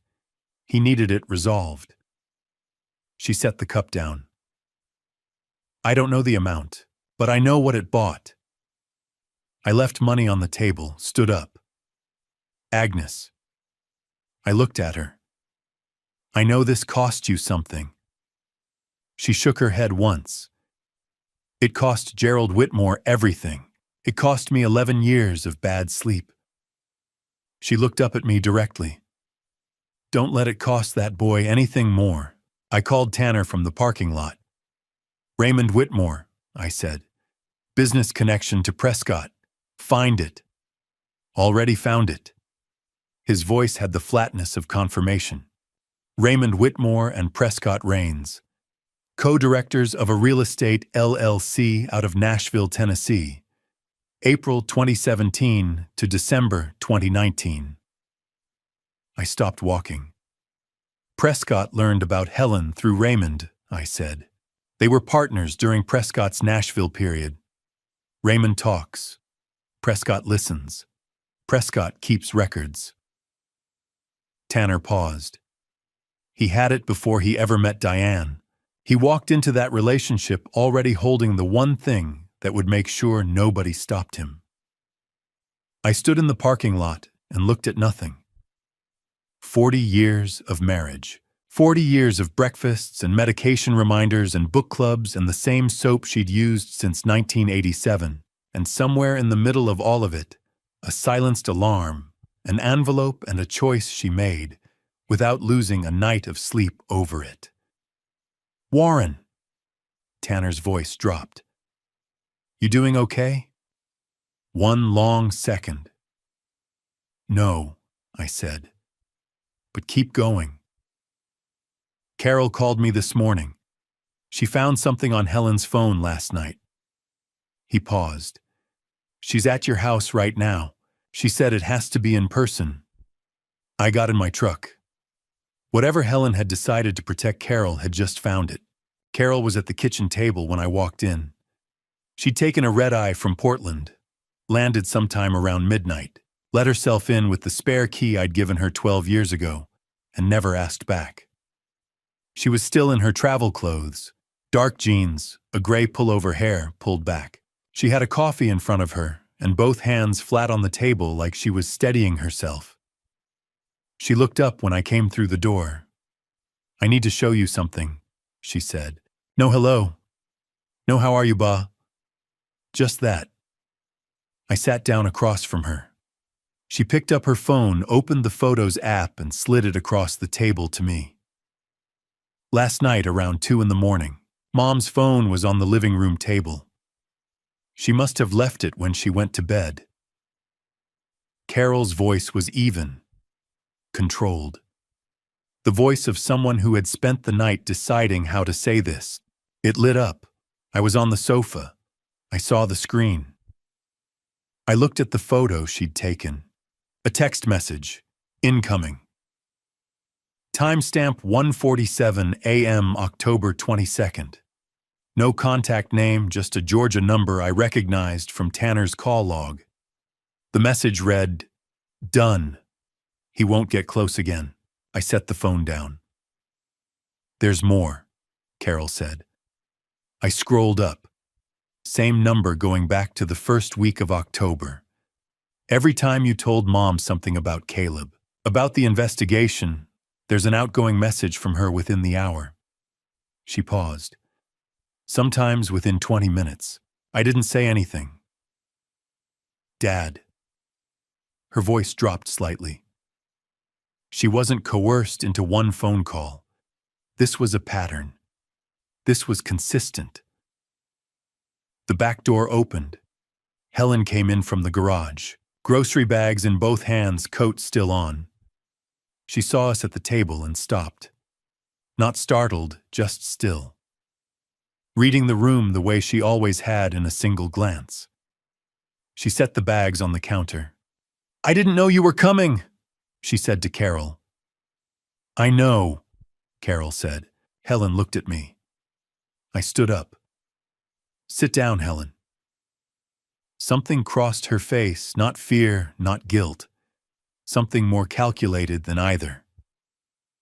She took off her coat, draped it over the back of a chair, and sat down at the head of the table. What do you want to talk about? She said. I put Carol's phone on the table in front of her. She looked at it. She looked at the screenshot. She looked at it for a long time without saying anything. "How long?" I said. Silence. "Mom." Carol's voice cracked slightly at the edges. "How long have you been doing this?" Helen folded her hands on the table. She looked up at me. Not at Carol. At me. "You don't understand the position I was in," she said. "Then explain it to me." She looked at her hands. "Prescott knows about Gerald Whitmore. He's known for years." She said it quietly, without drama. Raymond Whitmore told him. Prescott and Raymond were in business together. I didn't know that when it started. By the time I understood the connection, she stopped. "He already had everything." "He threatened you," I said. He never used that word. Her voice stayed level. He was always very careful about the words he used.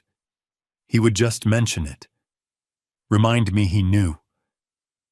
And if I didn't cooperate, he made it clear that the information would find its way somewhere. "To a licensing board," I said. "To the police." She didn't answer. "So you chose yourself," Carol said. "Over Caleb." Helen looked at her daughter for the first time. It wasn't that simple. Caleb is 13 years old. Carol's voice didn't rise. It went quieter, which was worse. "He wrote a letter asking for help. He put it in a drawer and hoped someone would find it." She leaned forward slightly. "You found it first." The kitchen was very still. I looked at my wife. "The letter, Helen. Caleb's handwritten letter. The one Ruth Calloway saw you burning in the backyard in August." Helen said nothing. "Ruth saw you," I said. "She saw the paper. She saw the smoke." I waited. "Were you going to tell me you'd seen it?" No answer. That was the answer. I stood up, went to the counter, stood there with my back to both of them for a moment. Looking at the grocery bags she'd carried in orange juice, bread, coffee filters, the ordinary materials of an ordinary morning. Then I turned around. "I need you to hear something," I said. My voice came out flat, not angry, past angry. "Caleb is 13 years old. He was locked in that house. He was hit. He tried to reach out the only way available to him, a letter, a hidden essay, a look at a friend that meant please tell someone. And every single route got blocked." I stopped. "You blocked one of them." Helen looked at the table. "I'm not asking you to explain anymore," I said. "I'm telling you what it was." I walked out of the kitchen. Carol was in the hallway. She'd gotten up quietly while I was talking without me noticing. She was standing with her back against the wall, arms crossed, looking at nothing. I stopped beside her. After a moment, she said quietly, "What do we do now, Dad?" "We go to the prosecutor," I said. She nodded once. Straightened up. I already had everything in the truck. The school files, Roy's thumb drive, Tanner's call logs, Agnes's statement, the copy of Caleb's essay. Everything we'd spent 10 days collecting, organized in a folder on the back seat. Almost everything. There was one thing missing. Something that would prove Caleb hadn't just been hurt, he'd been confined, controlled. And I was almost certain it was still inside that house in Vinings behind the basement door that was always locked from the outside. I didn't know yet how to get to it, but Eleanor Voss might. We were in Eleanor Voss's office by 9 Friday morning. She gave us 45 minutes.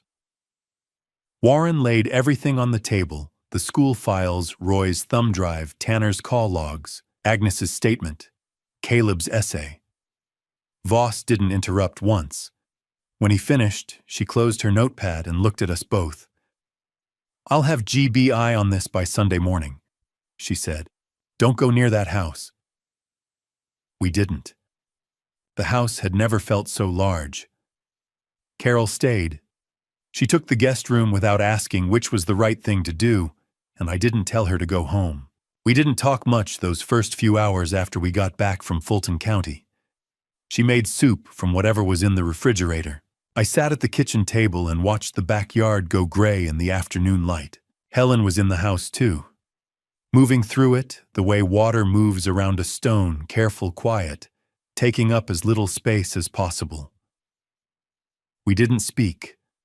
I wasn't ready to speak, and she seemed to understand that. Or maybe she just had nothing left to calculate.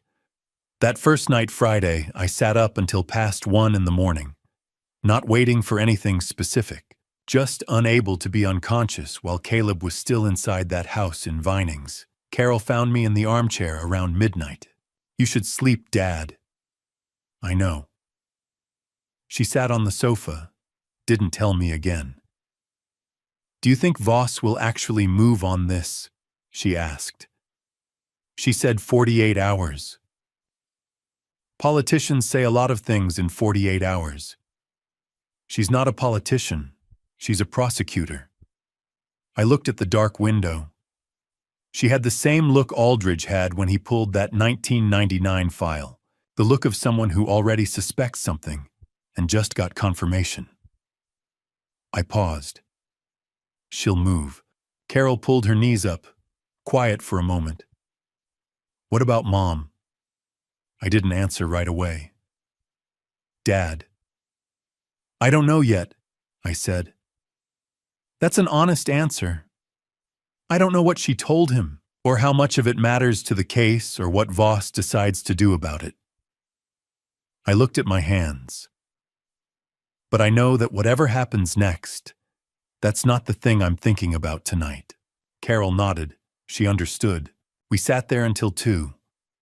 Then she went to bed, and I stayed another hour, and eventually the chair became uncomfortable enough that I went upstairs.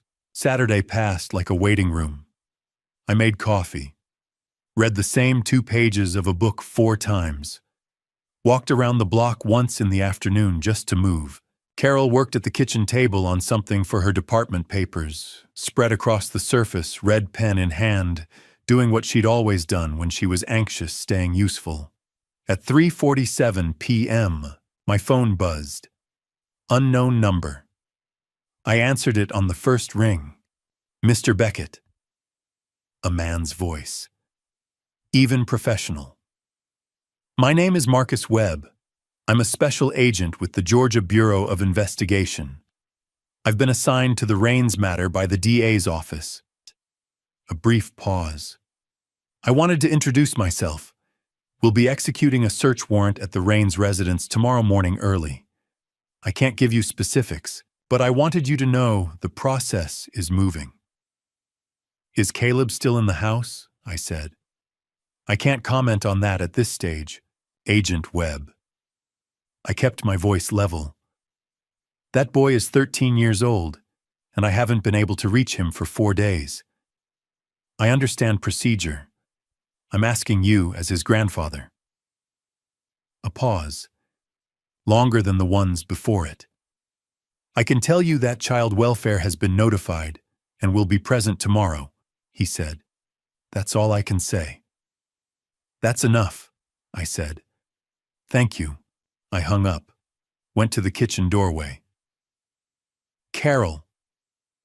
She looked up from her papers. "Tomorrow morning," I said. She put the red pen down. Sunday arrived cold, and overcast the sky, the flat white of a day that hadn't decided yet what it wanted to do. I was up before 5, made coffee, stood at the kitchen window, and watched the streetlight go off when the sky got pale enough to manage without it. At 7:15, Eleanor Voss called. "They're on site," she said. No preamble. "Search warrant covers the full property, including the lower level. Prescott Raines is present. His attorney has been notified. Caleb, Division of Family and Children's Services has him. He's out of the house." A pause. "He's safe, Warren." I put my hand on the counter. The basement door, I said. We'll know what's there within the hour. Her voice was careful. Not warm, not cold. Professional in the way that meant she already suspected something and was managing how much she let herself feel it. I'll call you when I have something. She hung up. I stood at the counter and drank my coffee and didn't move for a long time. Carol came downstairs at 7:30. She looked at my face and didn't ask anything. At 8:52, Voss called back. Warren? Her voice was different this time. Quieter. The kind of quiet that means a room has just become very still. The basement. There's a bolt lock on the outside of the door. Inside, we found a mattress, a small lamp, and 12 sets of tally marks scratched into the drywall. My coffee cup was in my hand. I set it down very carefully. How many total? I asked. A pause. 47, she said. The kitchen was absolutely silent. 47 nights. Prescott Rains is being taken into custody, Voss said. I'll need you and your daughter in my office Monday morning. We have a case to build. I looked up. Carol was standing in the doorway watching me. I didn't need to say anything. She read it on my face, all of it, in the time it took her to cross the room and put her hand on my arm. He's out, I said. Caleb's out. She didn't say anything back. She just held on. And for the first time in 11 days, I let myself sit down. The police tape was already up when we got there. Carol had driven. I'd sat in the passenger seat the whole way from Marietta without saying much, watching the Sunday morning streets go by empty gas stations, a church parking lot filling up, a jogger with a yellow lab who had no idea what was happening 2 miles away on a cul-de-sac in Vinings. We parked on Pace's Ferry Road and walked to the perimeter. Yellow tape stretched between 2 GBI vehicles blocking the entrance to the cul-de-sac. 3 neighbors stood on the far sidewalk in coats and coffee cups watching. I recognized the street. I had stood at the end of it 12 days ago in the dark, looking at a brick house with lanterns by the door and a wreath that still hadn't come down. Nathan Freed was waiting near the tape. I had met him once briefly in Eleanor Voss's office, her second chair, 36 years old, the kind of prosecutor who wrote everything down and trusted nothing he hadn't verified himself. He had a notepad in his coat pocket and a coffee he hadn't touched. "They're inside," he said before I could ask. "Basement access confirmed about 20 minutes ago." Caleb, Citayna, still in the house. Diane is with him. Prescott is cooperating. He's on the lawn. I looked past Nathan's shoulder. Prescott was standing on the grass in front of his house, maybe 40 meters away. White dress shirt, arms crossed. The expression of a man waiting for a delayed flight, inconvenienced, not afraid. 2 GBI agents stood nearby, not restraining him. Not yet. I watched him for a moment. He didn't look in my direction. "What are they looking for specifically?" Carol asked Nathan. "The warrant covers the full structure, but the basement is the focus." He checked his phone. "Voss described what your father told her about the door, external bolt, no interior access. That was enough for the affidavit." We waited. The November cold was coming early this year. The sky was flat white, no sun, the kind of morning that just gets gradually less dark without ever feeling like daylight. I put my hands in my coat pockets and stood there and watched the front door of Prescott Rains's house and thought about a 13-year-old boy who was still somewhere inside it. 22 minutes later, Nathan's phone buzzed. He read the screen. Didn't say anything for a moment. "What?" I said. "They found the room." He turned slightly away and made a call. I watched his back. He stood very still, phone pressed hard against his ear, and said almost nothing, just listened. Then he asked one question, short and quiet. "How many?" He turned back around, looked at me. 47, he said. I didn't understand right away. 47 what? Tally marks. On the drywall interior wall, lower corner eye level for a child, scratched in with what looks like a nail or a screw. Nathan kept his voice professional, even, the voice of a man who had learned to deliver facts without letting them land on his face. Groups of 5. 47 total. The cul-de-sac was quiet around us. 47 days. Not consecutive maybe, but 47 times that boy had decided the day was worth marking. 47 times he'd scratched a line into the wall of a basement room and said, I was here. This day happened. I counted it. Bah. Carol's hand came down on my shoulder. I didn't say anything back. There wasn't anything to say that the number hadn't already said better. The front door of the house opened. A female GBI agent came out first. Behind her, Caleb. Blue t-shirt hanging loose off shoulders that had no business being that narrow on a 13-year-old. He stepped into the daylight and stopped, not squinting, just still. The careful stillness of someone who had forgotten that outside was allowed. He looked at the open sky like he wasn't sure it would stay. Then he looked toward the perimeter. He saw me. I raised one hand. Just that, a slow, simple wave. Nothing more. He looked at me for a moment. Then he looked away and followed the agent toward a dark SUV parked at the side of the house. I let out a breath I'd been holding since October 14th. On the lawn, things were moving. 2 agents approached Prescott. He turned toward them, still composed, still the same expression. Mr. Rains. The first agent's voice carried clearly in the cold air. We need you to come with us. On what grounds? Aggravated battery, false imprisonment, cruelty to a child in the 1st degree. The agent reached for Prescott's arm. He didn't pull away. He stood straight while they positioned him, while the second agent moved to his other side. You have the right to remain silent. I want my lawyer. Prescott's voice was flat, professional, the voice of a man who had planned for this possibility. He turned his head. Across the tape, across 40 meters of cold November lawn, he found me. We looked at each other. I don't know what he expected to see. Satisfaction, maybe. Anger. Something he could use or file away. I kept my face still and let him look for as long as he needed. He didn't find whatever he was looking for. He turned away and walked with the agents toward the vehicle without another word. Carol exhaled beside me. It's over. Not yet, I said. This is just the end of the first part. Nathan stepped back to us.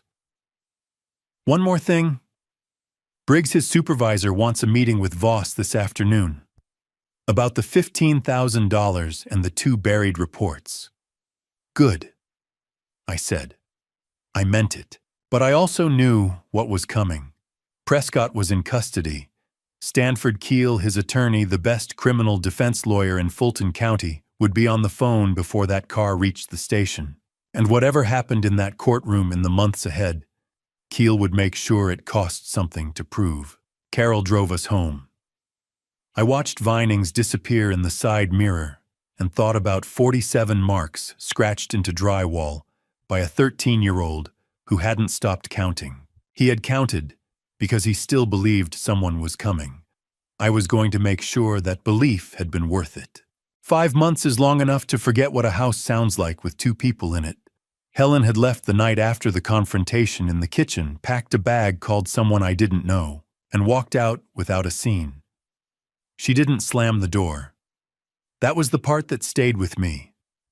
40 years, and she left the way you leave a hotel room, quietly, completely, without looking back to check if she'd forgotten anything. Carol moved her things from the guest room into the bedroom across the hall and stayed. We didn't talk about it much. We made coffee in the mornings and sat at the table and got through the days. Some mornings, that was enough.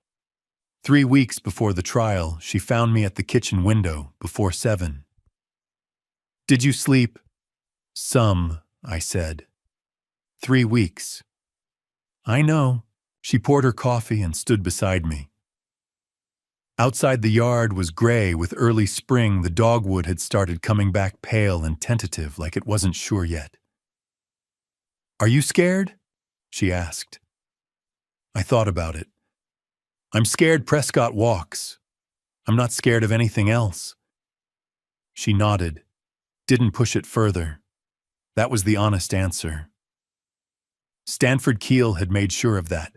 Keeley was 54 years old, silver-haired, the kind of defense attorney who billed $800 an hour and was worth every cent to the people who could afford him. I had never met him in person. I knew him through Eleanor Voss's voice, the particular tightness that came into it whenever she said his name. He had spent 5 months making our case harder.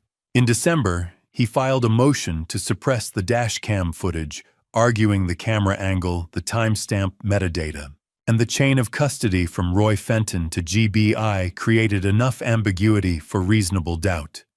Eleanor fought it. The motion was denied in January, but it cost 3 weeks and a supplemental hearing. In February, he moved to exclude Agnes Whitfield's testimony entirely personal bias. He argued relevance to current charges, questionable prejudicial effect, outweighing probative value. Eleanor called me the night before the ruling. "He's going to keep pushing on Agnes," she said. "Keel knows she's the thread that connects Helen to Prescott's leverage. If he pulls her out of the picture, the coercion angle weakens." Can he do it?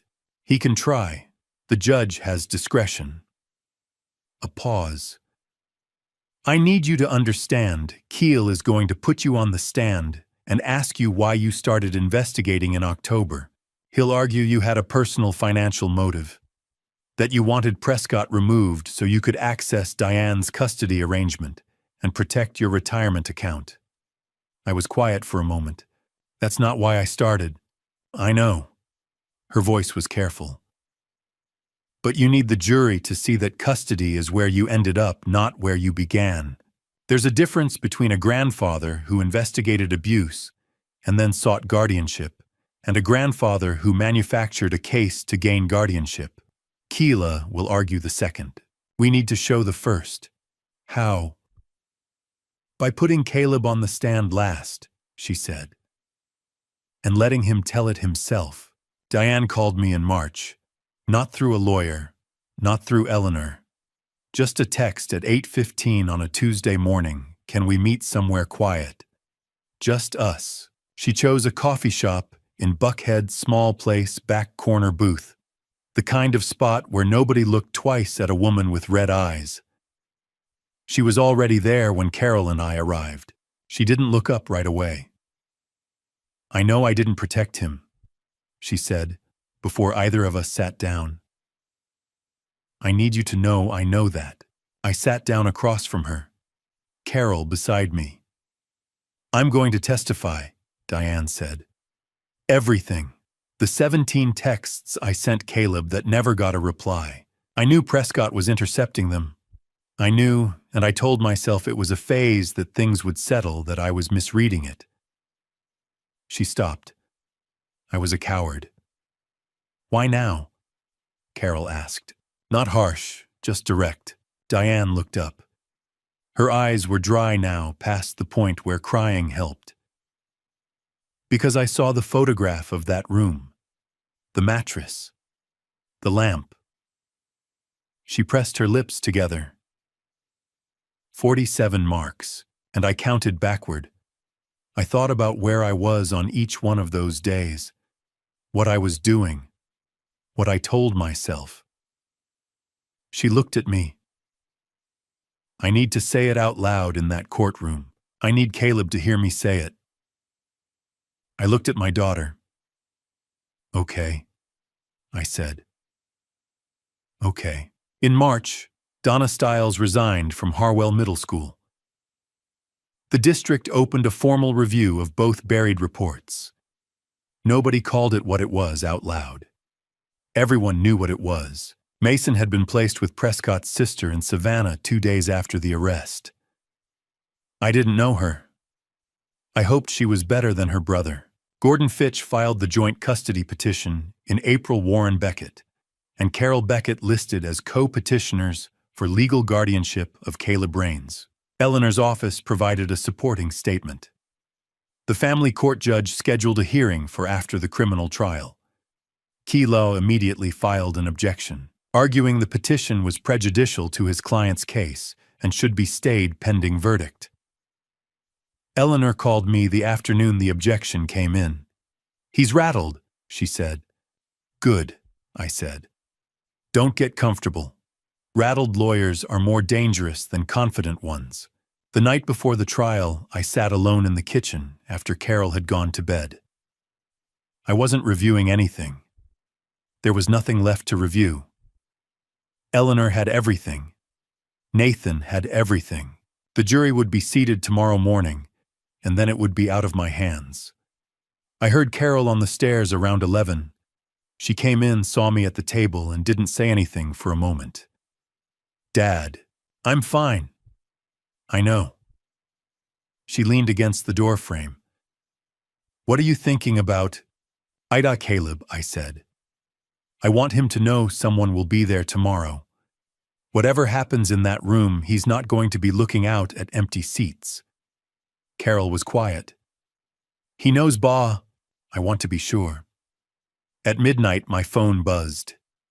"Eleanor." "When Miriam Holt finished the decryption analysis," she said. Her voice was controlled, but underneath it something close to satisfied. "Prescott's phone. There are 14 messages between him and Briggs during the investigation period. Explicit. Briggs is done, he'll be arraigned on obstruction charges Friday." I sat with that for a moment. "We still have to win tomorrow," I said. "Yes," Eleanor said. "We do." I set the phone down. Upstairs, I found the tie in the back of the closet, navy blue, the one I'd worn the first day I walked into a classroom 34 years ago. I didn't know why I'd kept it. I laid it across the chair beside the bed and went to sleep. In the morning, Carol saw it before I could say anything. She looked at it, then at me. Then she nodded once. We drove to Fulton County Superior Court without saying a word. The courtroom was smaller than I expected. I don't know what I'd been imagining all these months. Something vast, maybe with ceilings high enough to hold the weight of everything that had happened. What I got was a room with fluorescent lighting, wood-paneled walls, and 43 seats in the gallery. Carol and I were in the second row. Diane sat 2 seats down alone, hands folded in her lap, eyes forward. Prescott was at the defense table in a dark gray suit. Stanford Keel sat beside him, a yellow legal pad in front of him, unhurried. 8 months of preparation, and Keel still looked like a man who had nowhere better to be. Eleanor Voss stood at the prosecution table and didn't look at any of us. Judge Patricia Holden entered at 9:02 a.m. The room stood. She sat. We sat. And it began. Beverly Marsh took the stand first. She was calm, the same controlled voice I'd heard on the phone that October night, except now it was aimed at 12 jurors instead of 1 retired teacher. She described Eli's account, the phone call, the bruises, as her son had described them. Keel cross-examined for 11 minutes. Beverly didn't waver once. Then Eli, 13 years old, same age as Caleb, wearing a blue button-down that looked like his mother had ironed it that morning. He sat straight in the witness chair and answered every question clearly. When Eleanor asked him what Caleb had said about the marks on his arms, Eli looked at the jury, not at the floor. "He told me he fell, but his voice was wrong when he said it." Eli paused. "He made me promise not to tell." Another pause, shorter. "But he also looked at me like he hoped I would." The room was very quiet. Roy Fenton brought the laptop himself. Eleanor had it connected to the projection screen before he finished taking the oath. When the 23 seconds played, timestamp 6:47 p.m. June 3, 2024, Prescott's hand clamping down on Caleb's left shoulder, the boy's body pulling away instinctively, the door closing. Nobody in that gallery made a sound. Keel objected to the metadata authentication. The judge overruled him in 4 words. Coach Delaney followed with the 2 original reports. April and August, both stamped, received Donna Stiles, administrative coordinator. Neither forwarded, neither acted upon. Delaney kept his voice level throughout. When he stepped down, one juror in the back row was writing something on her notepad and didn't stop for a long time. Then, Ms. Patricia Lund. She carried the essay in a clear evidence sleeve and read it standing at the podium, her reading glasses on her voice unhurried. She read every word Caleb had written, the careful sentences, the controlled vocabulary of a boy who had learned not to say things directly. And at the end, she read the last line the way you read something that deserves to be heard properly. See, home is where no one checks if the door is locked from the outside. I heard someone behind me exhale. Nathan Freed presented the fabricated evidence list found in Mason's backpack, a detailed accounting of how Prescott had attempted to shift blame items, planted timestamps inconsistent, handwriting analysis conclusive. Keel's cross-examination was short. There wasn't much to work with. Then Diane. She walked to the stand without looking at Prescott. She had 17 screenshots printed and numbered. Eleanor handed them to her one by one, and Diane read each text message she had sent Caleb, each one unanswered, each one returned to silence. Her voice was steady through the first 8. On the 9th message, Caleb, please just tell me you're okay. I just need to know you're okay. Her voice broke. She didn't stop. She pressed her hand flat on the railing, steadied herself, and kept reading. All 17. Every unanswered word. When she stepped down, she walked past the defense table without slowing. Caleb was last. He walked in from the side door with Gordon Fitch 2 steps behind him. 13 years old. White shirt, dark pants, hair combed. He sat in the witness chair and adjusted the microphone himself without being asked. For the next 40 minutes, he answered every question Eleanor put to him. He described the basement room. He described the nights. He described the 47 marks on the wall. I didn't want to forget how many there were. And he described the morning he stopped making them because he decided someone was going to come before he needed to make another one. He never looked at Prescott. Not once. Not when Keel cross-examined. Not when Keel's voice went soft and insinuating and asked him if he was sure he remembered things correctly. Yes, Caleb said. I'm sure. That was all. Judge Patricia Holden received the jury's verdict at 3:17 p.m. She read it without expression.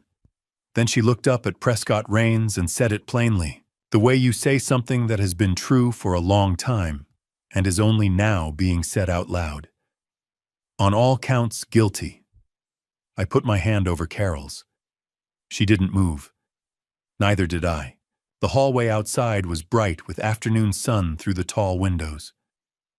Carol and I were standing near the far wall when Caleb came through the side door with Gordon Fitch. He looked around the hallway, scanning the way he'd scanned the cul-de-sac that October morning, and then he found us. He walked over, stopped in front of me. I didn't say anything right away. Neither did he. Gordon Fitch stepped forward and held out a single folded document. Order granting guardianship Warren Beckett and Carol Beckett. Effective immediately. I took it. Carol looked at it over my shoulder, then looked at Caleb. You're coming home with us. Your house? Caleb asked. My house, I said. The storage room's going to be your room. I'll clear it out this weekend. He nodded. Then after a moment, can you cook? Well enough. He looked at Carol. Can she cook? Carol laughed, the first real laugh I'd heard from her in months. Better than your grandfather. Caleb nodded slowly with the gravity of someone making an important decision.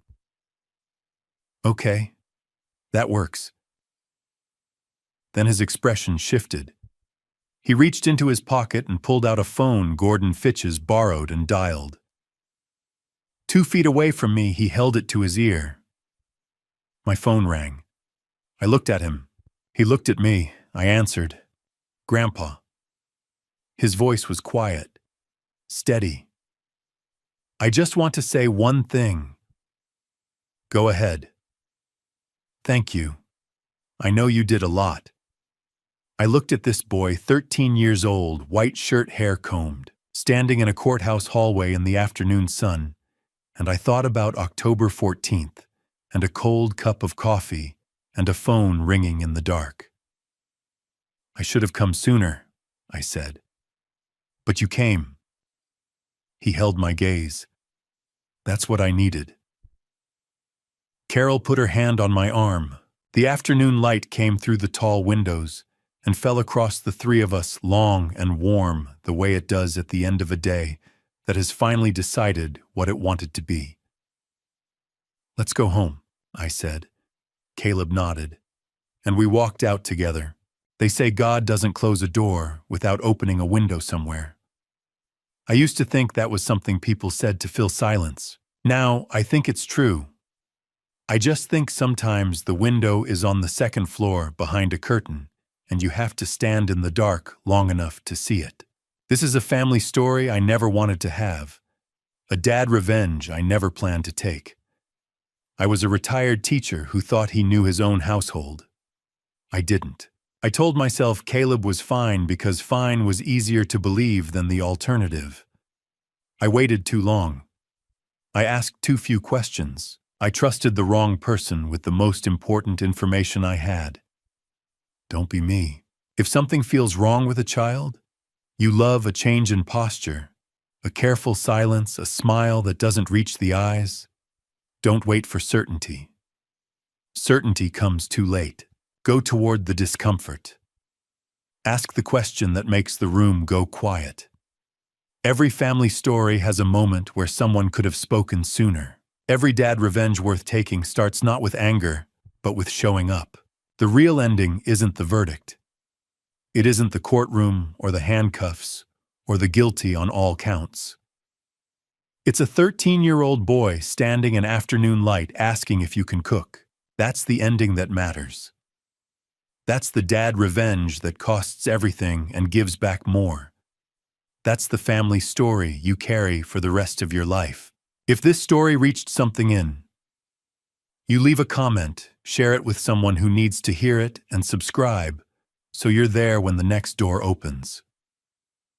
You won't want to miss what's coming. Thank you for staying until the very end. It means more than you know. A note going forward, some upcoming stories contain fictional elements, constructed purely for educational and emotional purposes. If that's not for you, that's completely okay. Step away and find something that fits better. No one is kept here by pressure, only by the story.